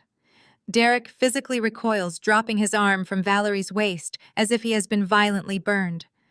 I reach into my leather briefcase and extract a thick, heavily notarized manila folder, handing it directly to the sheriff. The sheriff carefully opens the folder, his eyes quickly scanning the top printed page. He flips to the second page, silently verifying the official signatures and the raised county seals that prove my absolute ownership. The sheriff closes the heavy folder and lets out a long, heavy breath. He turns away from me and looks directly at my mother, his voice loud, authoritative, and completely devoid of sympathy. "Ma'am, you and your family have 10 minutes to vacate the premises. You are the ones trespassing on this woman's property." The crowd erupts into absolute chaos, the faithful choir members, turning their righteous fury instantly toward Derek and Valerie. The illusion of the perfect devout family shatters completely, exposing the greedy, desperate criminals hiding beneath. My mother lets out a horrified, guttural shriek as the reality of her total social and financial destruction finally sets in. Jasmine collapses onto the porch steps, sobbing uncontrollably, as Bradley desperately tries to back away from the furious, advancing choir members.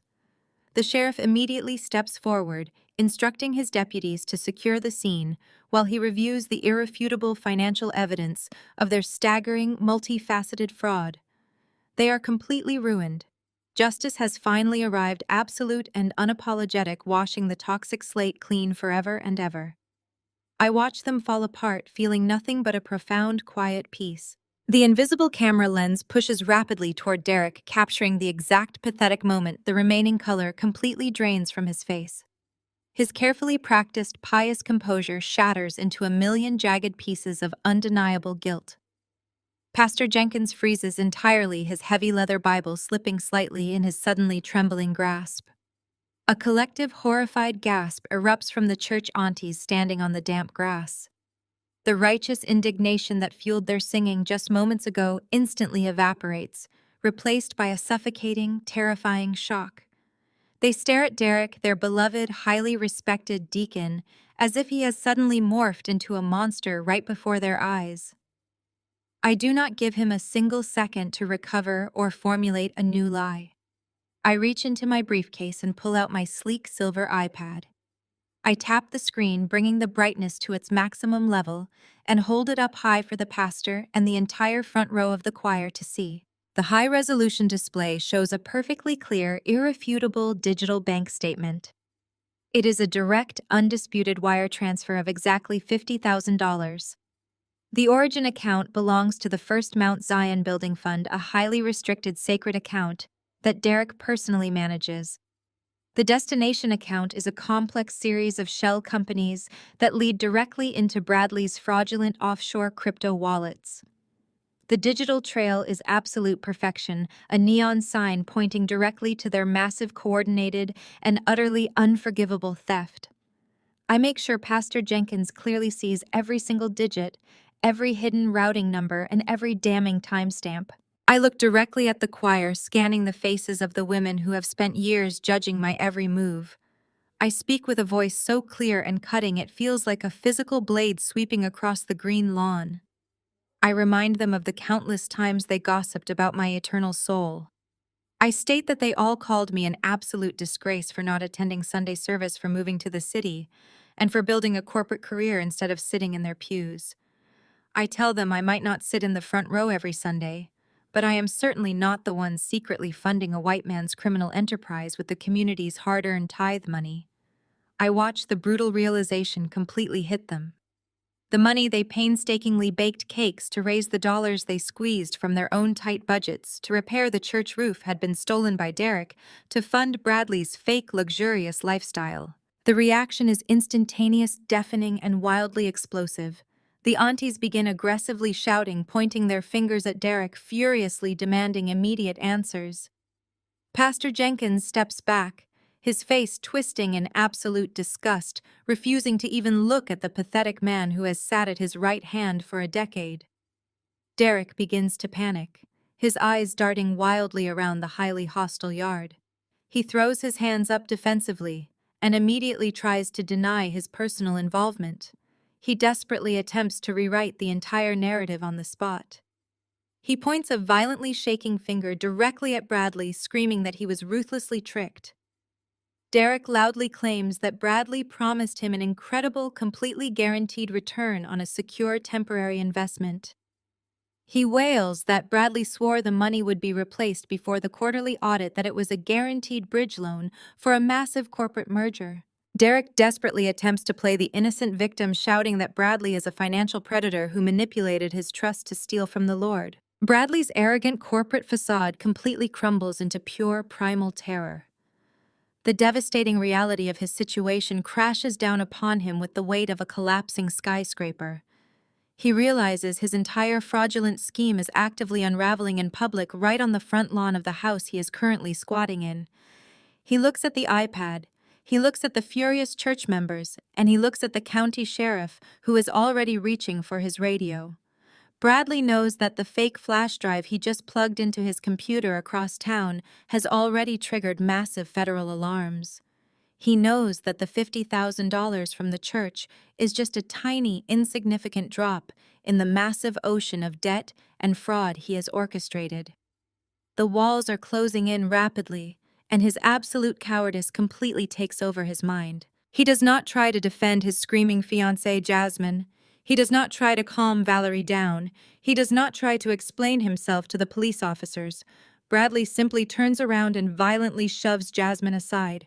She stumbles backward, her expensive designer heels catching on the uneven pavement, crying out in sheer shock as she hits the ground. Bradley completely ignores his fallen fiancée, sprinting wildly toward his rented black luxury car, parked illegally on the street. He frantically fumbles in his pockets for his keys, his sweating hands shaking so violently he drops them twice on the asphalt.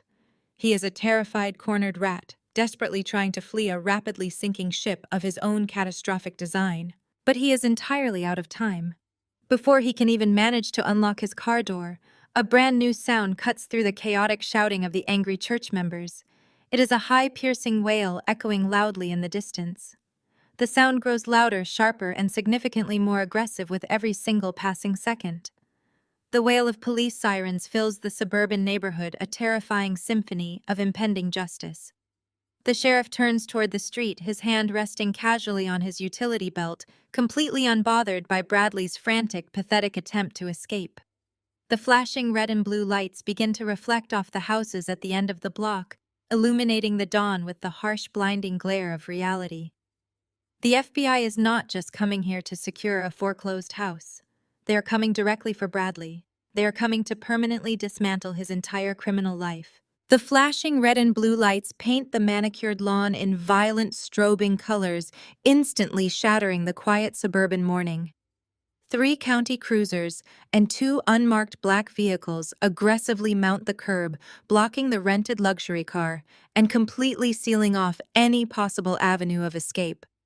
The camera movement shifts, adopting a frantic handheld urgency, snapping back and forth between Jasmine scrambling in the dirt, Bradley frozen by the driver's side door, and my parents watching their entire fabricated empire collapse.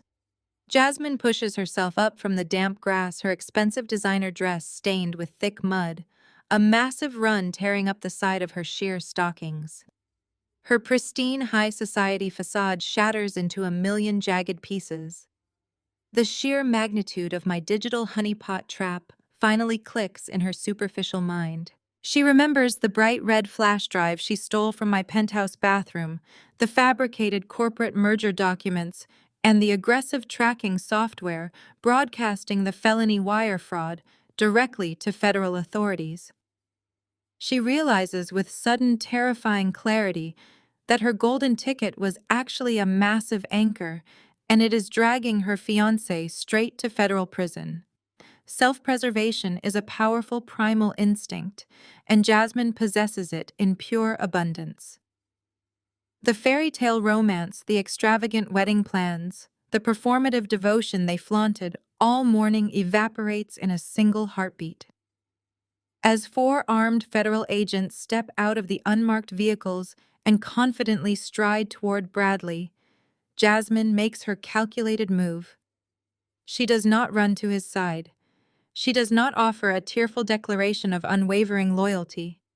Instead, she sprints directly toward the advancing officers, waving her mud-stained hands wildly in the air. She screams at the top of her lungs, her voice cracking with sheer, unadulterated panic.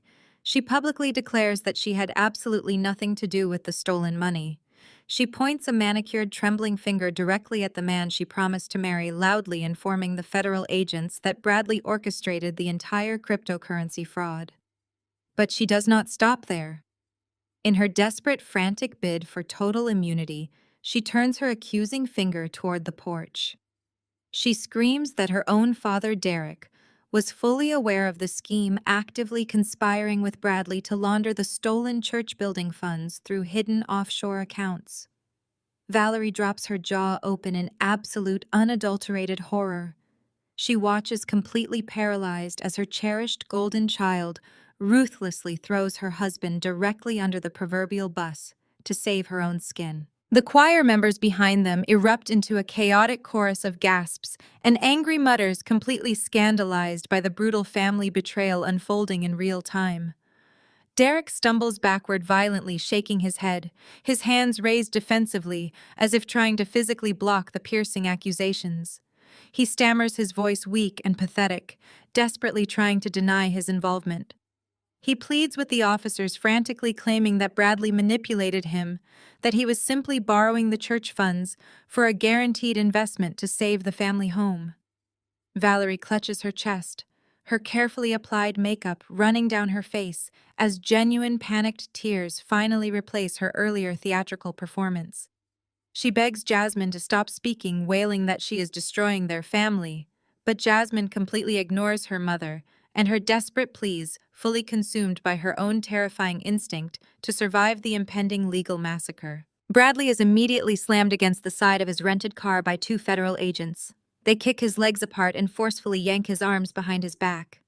The cold steel of handcuffs ratchets tightly around his wrists, the sharp metallic clicks echoing loudly across the lawn. Hearing his fiancée betray him with such effortless cruelty finally breaks his cowardly silence. Cornered, humiliated, and facing decades in federal prison, Bradley turns his head and screams viciously at Jasmine. He completely abandons his refined corporate persona, his face twisting into a mask of pure, unfiltered rage. He yells to the federal agents and the entire gathered crowd that Jasmine is a pathological liar who knew every single detail of the criminal enterprise from the very beginning. He laughs, a harsh, manic sound, loudly revealing that the massive $50,000 transfer from the church building fund did not just go towards saving the house. He screams that Jasmine actively spent $15,000 of the stolen tithe money on her custom, imported designer wedding dress and a luxury bridal shower. The congregation erupts into absolute fury. The sheer disrespect of using sacred donations for a frivolous, extravagant wedding dress pushes the church members past their breaking point. Several women step aggressively forward, shouting furiously at Jasmine, demanding their hard-earned money back. The chaos reaches an unbearable, deafening crescendo. Jasmine, completely surrounded by angry church members, federal agents, and the shattering ruins of her fake life, begins to hyperventilate. She backs away, her chest heaving desperately, searching for any remaining avenue of validation. In a state of total irrational panic, she reaches into her designer purse and pulls out her smartphone. Her hands are shaking so violently that she fumbles with the screen, desperately trying to open her camera app to record the police, hoping to spin a narrative of police harassment to her thousands of shallow followers. But her trembling fingers slip. She taps the wrong icon. A bright pink circle pulses on her screen. Without realizing it, Jasmine accidentally goes completely live on social media. The camera angle is chaotic, capturing her tear-streaked, mud-smeared face, the federal agents shoving a screaming Bradley into the back of a black vehicle, and the furious church members yelling about the stolen offering money. Her entire audience, the very people she has spent years trying to impress with her fabricated wealth, are now getting a front-row, high-definition seat to the spectacular, humiliating destruction of the entire family legacy. The authorities finally move in to seize the property, securing the ultimate justice I demanded from the very first day onwards. The camera perspective shifts seamlessly, rising high above the chaotic scene to capture a sweeping, steep downward angle of the overgrown front lawn. From this elevated vantage point, I stand perfectly still on the porch, a silent architect observing the total collapse of an empire built on lies. Down below, Jasmine holds her smartphone out in front of her trembling face. The bright pink live indicator pulses relentlessly in the top right corner of her shattered screen. She is completely oblivious to the stark fact that her private pathetic panic is currently being broadcast directly to the entire captivated watching world. The viewer count ticks upward with blinding speed, jumping from 100 to well over 5,000 in a matter of a few agonizing seconds. Jasmine's carefully curated online audience, a shallow network of Atlanta's socialites, lifestyle influencers, and judgmental peers, floods into the digital room. Jasmine stares into the camera lens, her mascara running in thick black rivers down her mud-stained cheeks. She launches into a hysterical, entirely fabricated narrative, falsely claiming that she is the tragic victim of a massive misunderstanding and a vicious setup orchestrated by deeply jealous relatives. She begs her followers to believe that the heavy police presence is just a routine neighborhood disturbance, absolutely nothing more than a minor temporary inconvenience that will be swiftly and quietly resolved. But the high-definition microphone on her expensive device captures far more than her frantic, pathetic lies. In the sharp, unmistakable background audio of the live stream, Bradley's voice rings out with devastating clarity. Pinned aggressively against the side of his rented luxury car by two stern federal agents, his polished corporate bravado has completely evaporated, replaced instantly by the desperate babbling of a cornered criminal trying to secure a lenient plea deal. Bradley screams his confession, detailing the exact financial mechanisms of his complex fraud with terrifying surgical precision. He loudly explains how he siphoned the $50,000 from the First Mount Zion Building Fund, but he does not stop there. He broadcasts the entire unholy conspiracy to the watching world. He explicitly names my father Derek, outlining how the supposedly devout deacon provided the initial seed money from stolen church donations to secretly float Bradley's failing offshore crypto accounts. Bradley's panicked voice echoes across the lawn and straight into the live feed, describing how Valerie happily turned a blind eye to the missing funds as long as Bradley kept making the lease payments on their rented mansion. He screams that my parents actively helped him launder the remaining capital through a series of fake local charity drives, keeping up the illusion of their affluent lifestyle while their actual bank accounts bled entirely dry. The digital reaction is instantaneous and absolutely ruthless. The comment section on Jasmine's live stream moves so fast, it becomes a continuous blurry stream of text. Members of the church congregation, prominent Atlanta business owners, and rival socialites frantically type out their shock, their profound disgust, and their cruel mocking laughter. The uncensored, brutal truth obliterates the family's perfect facade in real time. Valerie, who is still weeping pathetically on the wet grass, suddenly hears the unmistakable sharp chime of an incoming notification on her own phone. She glances down, then looks up at Jasmine with wide eyes. Realization strikes Valerie like a heavy physical blow to the chest. She sees the glowing red live button on her daughter's screen and instantly realizes their total financial ruin and severe moral bankruptcy is currently entertaining half the city. Valerie lets out a feral, desperate shriek. She lunges across the damp grass, throwing her entire body weight directly toward Jasmine.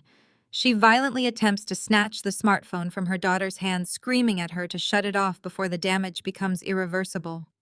Jasmine, desperate to maintain her firm grip on her device and her rapidly vanishing social status, fiercely fights back.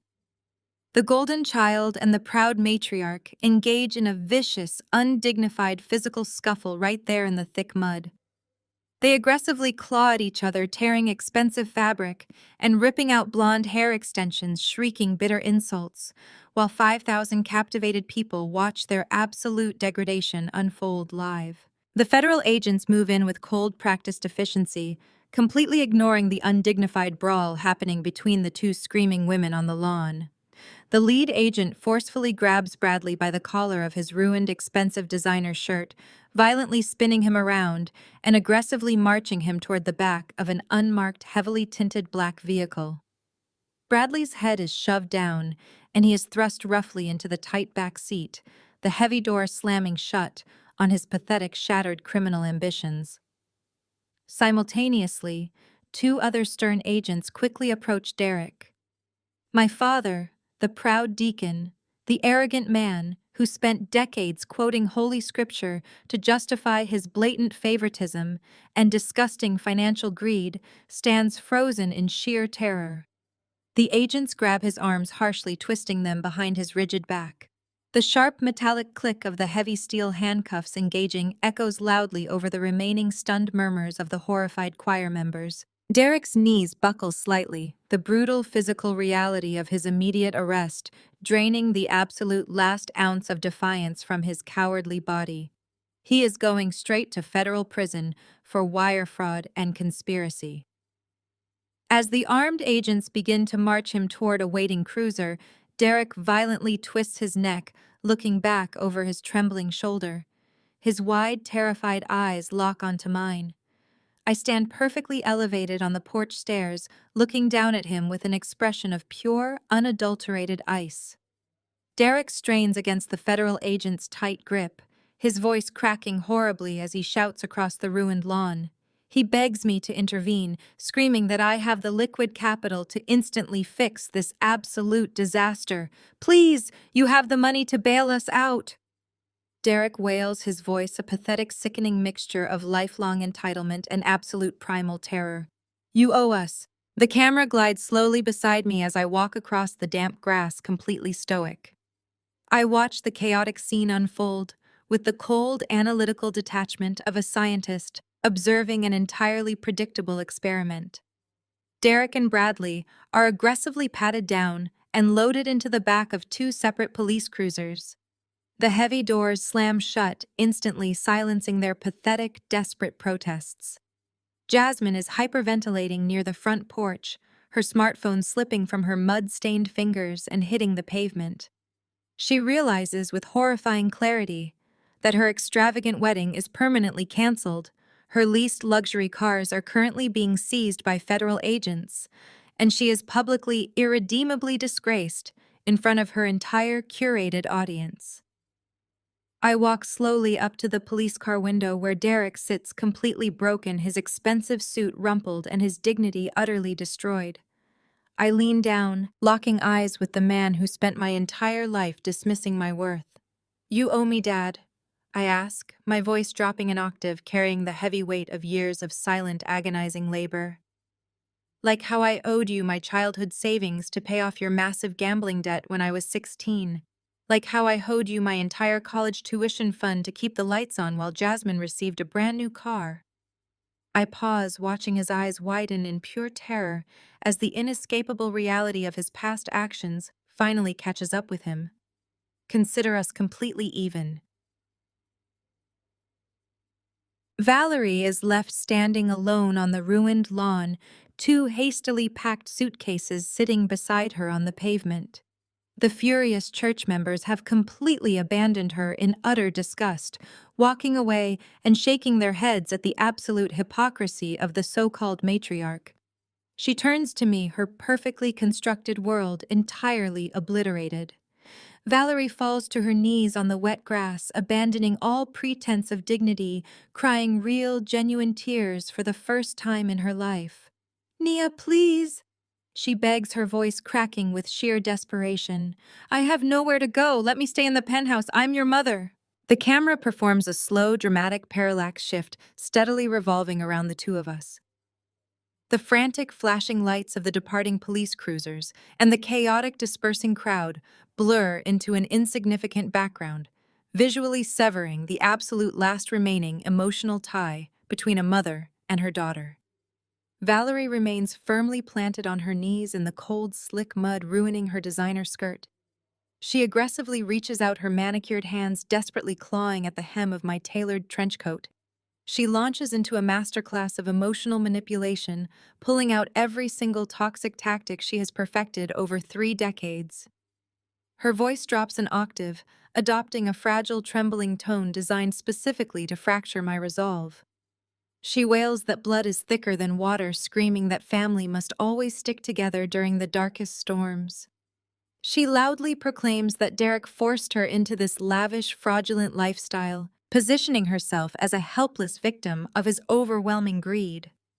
She furiously blinks away her ruined mascara, looking up at me with wide, pleading eyes, desperately searching for the vulnerable little girl who used to crave her validation. She promises absolute devotion, swearing she will immediately change her entire personality. She cries that she will finally recognize me as the wildly successful, brilliant daughter she always secretly knew I would become. She aggressively insists she can be the supportive, loving mother I spent my entire youth praying for. Valerie rapidly escalates her frantic performance, her desperation thickening the damp morning air. She violently gestures toward the two pathetic suitcases sitting on the driveway, claiming she has absolutely nothing left in this world but me. She attempts to completely rewrite our entire painful history right there on the ruined lawn. She loudly insists that her past harshness was merely tough love, deliberately designed to push me toward the massive corporate success I now possess. She cries that she pushed me away solely to make me stronger, attempting to take direct credit for the multi-million-dollar empire I built entirely alone. Her voice reaches a fever pitch of pure panic as she outlines a bizarre future where we live together, in my luxury penthouse, attending high society galas as a united front. She paints a ridiculous, desperate picture of us shopping at expensive boutiques and taking lavish vacations, completely ignoring the fact that her husband and her golden child's fiancé are currently sitting in federal custody. She tightens her muddy grip on my coat, her knuckles turning bone white, loudly sobbing that she cannot survive a single night on the streets or in a cheap motel. She begs for a single shred of mercy, demanding that I honor the biological debt a child supposedly owes the woman who gave them life. I do not show a single ounce of pity. My facial expression remains an impenetrable mask of solid ice, completely unmoved by her spectacular theatrical breakdown. The frantic begging washes over me without leaving the slightest emotional mark. I calmly reach down and firmly peel her muddy fingers off my expensive coat, prying them away one by one with deliberate surgical precision. I let her hands drop back into the dirty grass. I slowly bend my knees, lowering my body until my face is directly level with hers. The smell of her expensive perfume mixes with the foul stench of the churned earth. I lean in incredibly close, bringing my lips mere inches from her ear. My voice drops to a lethal, razor-sharp whisper that cuts straight through her pathetic sobbing. I remind her of a specific freezing rainstorm 12 years ago. I ask if she remembers the exact moment I begged her not to leave me stranded at that downtown Greyhound bus station when I was 18 years old. I softly recount how I had absolutely no money, no winter coat, and nowhere to sleep. I repeat the exact soul-crushing words she spat at me before she rolled up the window of her luxury sedan and drove away. Failures do not belong in my house, I whisper, perfectly mimicking her cruel, dismissive tone from that night. I watch the blood completely drain from her face as the devastating memory registers.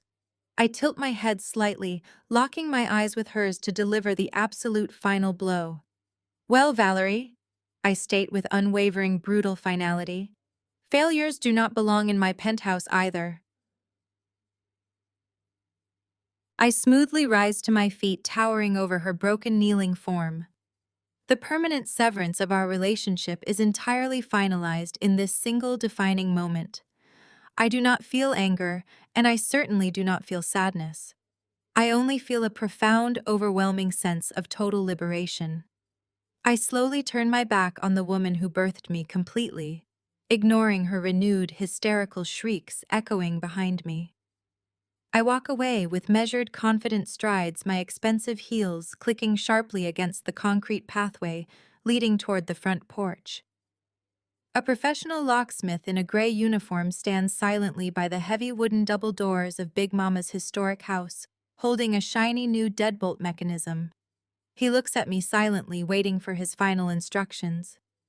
I do not look back at the chaotic, muddy lawn or the ruined woman weeping on the pavement. I simply raise my right hand and give the locksmith a single decisive nod. He immediately turns to the heavy oak doors, quickly inserting the new brass hardware and twisting the lock into place with a loud, satisfying metallic snap. The heavy doors are officially secured permanently, sealing away decades of toxic family history, financial abuse, and generational trauma. The estate is finally safe. The fraudulent parasites have been entirely excised from the premises, and my absolute authority over this property is completely established. I stand tall on the porch of the house, my beloved grandmother built, slowly breathing in the crisp, fresh morning air, entirely ready to finally begin the next beautiful chapter of my life, completely free from their suffocating toxic poison. The passage of time is remarkably efficient at exposing the absolute truth. 3 weeks fly by, sweeping away the remaining ashes of a fabricated empire and replacing them with the cold, unyielding reality of consequences. The digital shockwave from that chaotic morning permanently severed Jasmine from the shallow society she worshipped. Her entire curated network of affluent friends, wealthy influencers, and status-obsessed socialites collectively blocked her phone number and erased her from their digital lives within hours of her accidental live stream. She now stands behind the brightly lit counter of a discount retail store in a dying suburban mall. She wears a stiff, uncomfortable polyester uniform that scratches her skin, a brutal departure from the custom-imported silk she once demanded. Her manicured hands, once used exclusively for holding crystal champagne flutes, now relentlessly fold endless stacks of cheap denim and cotton shirts. A rude customer loudly demands to speak to the manager about an expired coupon, snapping her fingers directly in Jasmine's face. The former golden child swallows her towering pride, her eyes fixed firmly on the scuffed linoleum floor, quietly apologizing to a stranger for $8 an hour. She realizes every single second of her shift that her stolen luxury is permanently gone. Far away from the fading retail stores, Derek and Bradley share a much darker, confined reality. They sit in separate, heavily guarded cells within the federal detention center, awaiting a highly publicized trial that promises absolutely no mercy. The harsh, unforgiving fluorescent lights of the prison illuminate the stark contrast between their former arrogance and their current devastation. Bradley no longer wears tailored Italian suits. He wears a bright orange jumpsuit that hangs loosely on his rapidly shrinking frame. His smooth corporate vocabulary has been replaced by the terrified silence of a man facing 30 years for massive wire fraud and grand larceny. Derek, the once untouchable deacon, spends his endless days staring at a concrete wall, utterly stripped of the righteous authority he weaponized for decades. He realizes the local news stations have broadcasted every single detail of his unholy conspiracy with Bradley. The deeply religious community he manipulated now uses his name as a cautionary tale of ultimate greed and profound moral decay. Valerie experiences her own unique brand of crushing solitary confinement. She sits alone in a cramped, poorly ventilated, low-income apartment on the extreme outskirts of Atlanta. The wallpaper peels in the corners, and the constant hum of traffic from the nearby highway serves as the soundtrack to her total isolation. She is entirely ostracized from the prestigious church community she once ruled with an iron fist. The same pious women who used to hang on her every word now cross the street to avoid making eye contact with her. The furious aunties who witnessed her spectacular downfall actively ensure her complete social exile. Valerie occasionally picks up her cheap prepaid smartphone, desperately scrolling through her empty contact list, hoping for a single message of sympathy that never arrives. She has absolutely no money, no status, and no golden child to parade around. She is forced to sit in the suffocating silence of her tiny living room, drowning in the bitter realization that she sacrificed her only loyal daughter for a fleeting, fraudulent illusion of wealth that ultimately destroyed her entire life. Meanwhile, the warm, golden hour sunlight gently washes over the historic bricks of Big Mama's house. The property looks entirely different today. It radiates a vibrant, renewed energy completely cleansed of the toxic leeches who previously occupied its sacred halls. I stand proudly on the manicured front lawn, wearing a sharp, tailored business suit, feeling the cool evening breeze brush past my face. I am not carrying moving boxes. I am not unpacking my personal belongings. I never harbored a single intention of moving into this beautiful home. My life, my thriving company, and my future are firmly established in my downtown penthouse. This property was never meant to be a simple residence for one person. It was destined for a much higher transformative purpose. A dedicated team of top-tier commercial contractors, brilliant structural engineers, and visionary architects surround me in a wide semicircle. They respectfully hold open massive detailed blueprints, laying them out flat across a large wooden drafting table we set up right on the grass. We review the comprehensive plans for the upcoming interior renovations, discussing the installation of high-speed fiber optic servers, collaborative open-concept workspaces, and state-of-the-art coding laboratories. I trace my index finger across the wide schematics, carefully mapping out exactly where the massive future server rooms and the enormous digital lecture halls will ultimately go. We are successfully building a powerful sanctuary where young, brilliant minds will never be casually dismissed or cruelly ignored. This is exactly what Big Mama would have wanted for her community, a place of profound empowerment and hope. Suddenly, a heavy commercial work truck slowly backs onto the freshly paved driveway, carrying a massive custom-carved wooden sign, completely covered by a thick canvas tarp. Two strong workers carefully lift the heavy structure, carrying it directly toward the exact center of the lush front lawn. They secure it firmly into the soft earth, ensuring it stands perfectly straight and unyielding. I walk over and grip the rough edge of the canvas tarp, pulling it down in one smooth, sweeping motion. The gleaming gold letters immediately catch the fading sunlight, broadcasting my ultimate victory and my grandmother's true, everlasting legacy to the entire surrounding neighborhood. The beautiful sign boldly reads, "The Big Mama Foundation, a tech incubator for young African American women." I smile brightly, feeling the profound warmth of genuine closure wash over my soul. I know perfectly well that true power is never just about ruthlessly destroying your toxic enemies. True power is about taking the shattered ruins of their terrible greed and building an unbreakable fortress of endless opportunity for the brilliant leaders of the future. The camera pushes in on Big Mama's house bathed in warm golden hour sunlight. A few weeks pass, and the inescapable consequences of their unimaginable greed finally settle into a cold, hard reality for every single one of them. Jasmine now works a minimum-wage retail job at a dying, obsolete suburban mall. Her imported designer wardrobe is permanently replaced by a stiff, scratchy polyester uniform. Her shallow socialite friends completely blocked her phone number the exact moment her spectacular downfall went viral across social media. She spends exhausting days endlessly folding cheap denim, enduring impatient customers entirely stripped of the unearned luxury she once flaunted. Derek and Bradley share a much darker reality. Locked inside a cold federal detention center, they await a highly publicized trial promising no mercy. The massive digital evidence guarantees they will spend decades behind bars. Valerie lives in a cramped, low-income apartment on the city's extreme outskirts. She is ostracized from her beloved church, the congregation she manipulated for decades. The women who hung on her every word now cross the street to avoid her.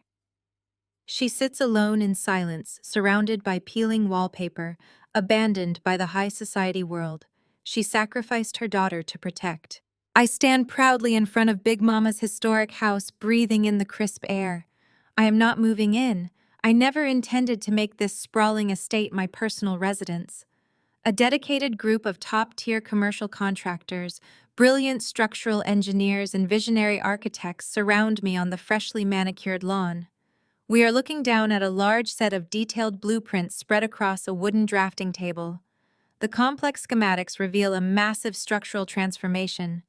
We are knocking down the restrictive walls and opening up the space to create something profoundly impactful. A heavy commercial work truck slowly backs onto the driveway, carrying a custom wooden sign. Two strong workers carry the heavy structure to the exact center of the front lawn, securing it firmly into the soft earth. The gleaming gold letters boldly catch the fading sunlight, revealing the property's incredible new purpose to the entire surrounding neighborhood. The beautiful sign reads, "The Big Mama Foundation, a tech incubator for young African American women." The camera executes a smooth, dynamic tracking shot, slowly moving through the newly renovated interior of the massive house. The suffocating decor my parents obsessively hoarded has been entirely stripped away. The space is now incredibly vibrant and alive, flooded with natural light and buzzing with profound intellectual energy. The spacious living room where I was constantly belittled is now a state-of-the-art coding laboratory. Rows of sleek computer stations line the walls. Brilliant young Black women are actively coding, intensely studying, and passionately building their futures. The grand dining room where my mother used to host her hypocritical church dinners is now a collaborative open-concept workspace. Groups of ambitious young entrepreneurs are sketching complex software architectures on large glass whiteboards, passionately debating innovative technological solutions. The heavy, oppressive atmosphere of toxic familial greed has been completely eradicated, permanently replaced by a powerful sanctuary of endless opportunity, relentless ambition, and unwavering sisterhood. I walk slowly through the bustling corridors, watching these remarkable young women thrive in a space that was once utilized exclusively for my emotional destruction. Every single keystroke and every line of code they write acts as a direct, powerful rejection of the toxic generational cycles my biological family desperately attempted to perpetuate. I step outside onto the expansive front porch for the official ribbon-cutting ceremony. A crowd of supportive community members, local technology leaders, and the brilliant young women of the inaugural incubator class gather on the lawn. They look up at me with genuine respect and pure admiration, completely devoid of the conditional manipulation that defined my childhood. I step up to the wooden podium, adjusting the microphone as a profound silence settles over the expectant crowd. I look out at the sea of hopeful, determined faces and deliver a speech that comes directly from the deepest part of my soul. I do not mention my parents by name. I do not waste a single breath speaking about my sister or her cowardly fiancé. They no longer possess any power over my narrative. I simply state with absolute, unwavering conviction that true generational wealth is never just about accumulating money or hoarding expensive material possessions. I tell the gathered crowd that real, lasting generational wealth is about securing the tools necessary to break generational curses. It is about actively dismantling the toxic cycles of greed, conditional love, and profound selfishness that destroy communities from the inside out. I declare that this foundation will stand as a permanent fortress for those who have been underestimated, overlooked, and relentlessly told they do not belong. As the crowd erupts into thunderous applause, a wave of raw emotion suddenly washes over me. For the first time in this entire grueling story, I let a single genuine warm tear fall slowly down my cheek. It is a tear of pure, unadulterated liberation.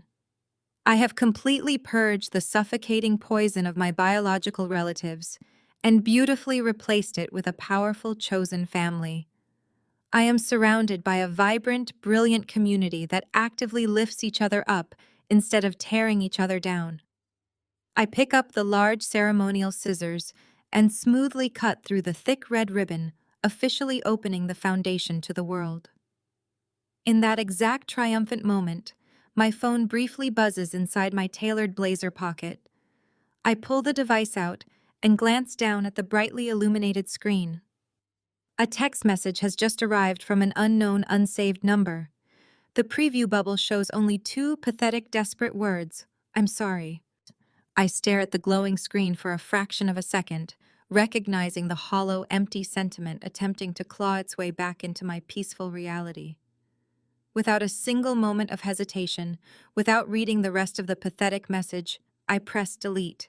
The vibrant afternoon sun at the ribbon-cutting ceremony slowly dissolves, seamlessly transitioning into the cool, sophisticated midnight ambiance of my downtown penthouse.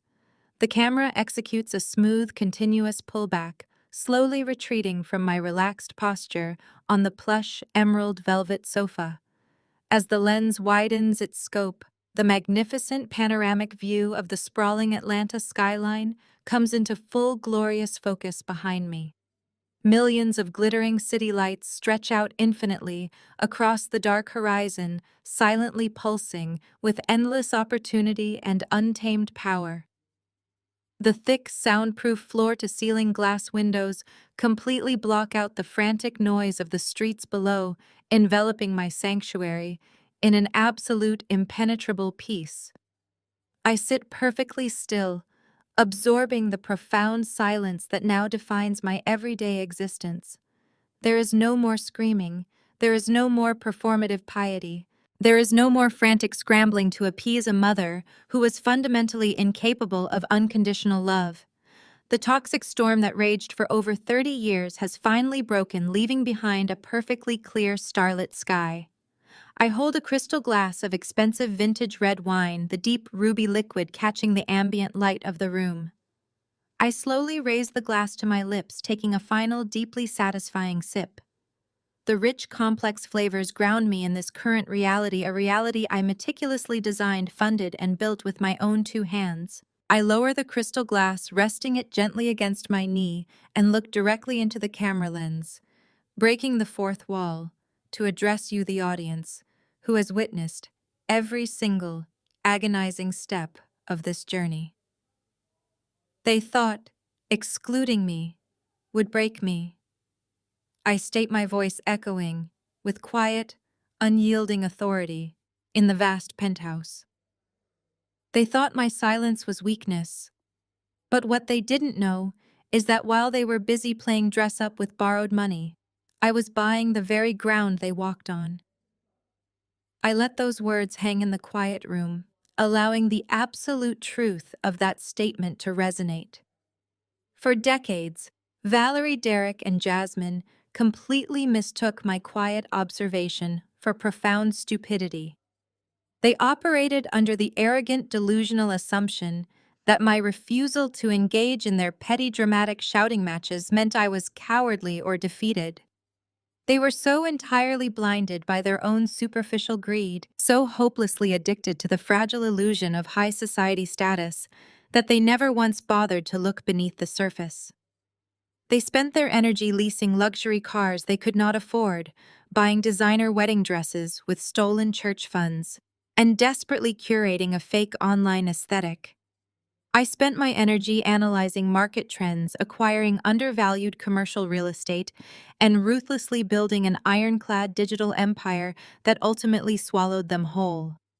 The contrast between our strategies is the exact reason I am currently sitting in a multi-million-dollar penthouse while they are facing federal prison sentences and utter social ruin. This spectacular downfall was never simply about seeking petty revenge against a cruel family. It was always about fundamentally correcting a massive generational imbalance of power. It was about violently tearing down the toxic structures that demand blind loyalty to biological abusers. So many of us are aggressively conditioned from birth to accept completely unacceptable behavior simply because the people hurting us happen to share our genetic makeup. We are constantly told to keep the peace, to turn the other cheek, to suffer in silence, to protect the fragile egos of our abusers. We shrink our ambitions, we dim our brilliance, and we swallow our voices just to make sure the golden children and the narcissistic matriarchs feel comfortable in their unearned superiority. I refuse to accept that destructive narrative, and you must refuse it too. Never let anyone shrink you to fit their comfort zone.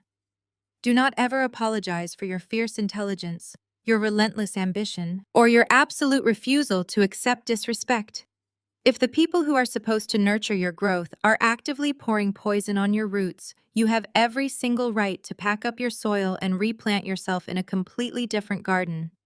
You are not obligated to set yourself on fire just to keep your toxic relatives warm. True family is not defined by biology. It is completely defined by mutual respect, unwavering support, and genuine unconditional love. You have the absolute power to choose your own family, to curate your own environment, and to build a beautiful sanctuary where your specific brilliance is celebrated rather than ruthlessly attacked.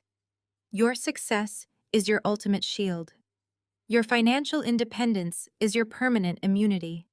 When you build your own table, you never have to beg for a seat at theirs ever again. I slowly lean forward, the plush emerald velvet fabric of the sofa shifting comfortably beneath me, and carefully set the crystal wine glass down onto the polished marble surface of the coffee table.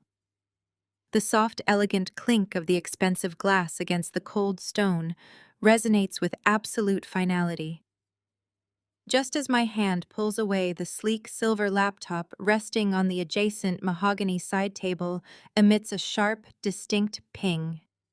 The bright screen suddenly illuminates the darkened corner of the large room, displaying an urgent high-priority alert from my lead acquisition team. A brand new, highly contested multi-million-dollar commercial real estate acquisition has just officially closed instantly, transferring another massive downtown property directly into my rapidly expanding corporate portfolio. The vast empire continues to grow, completely unstoppable and entirely mine.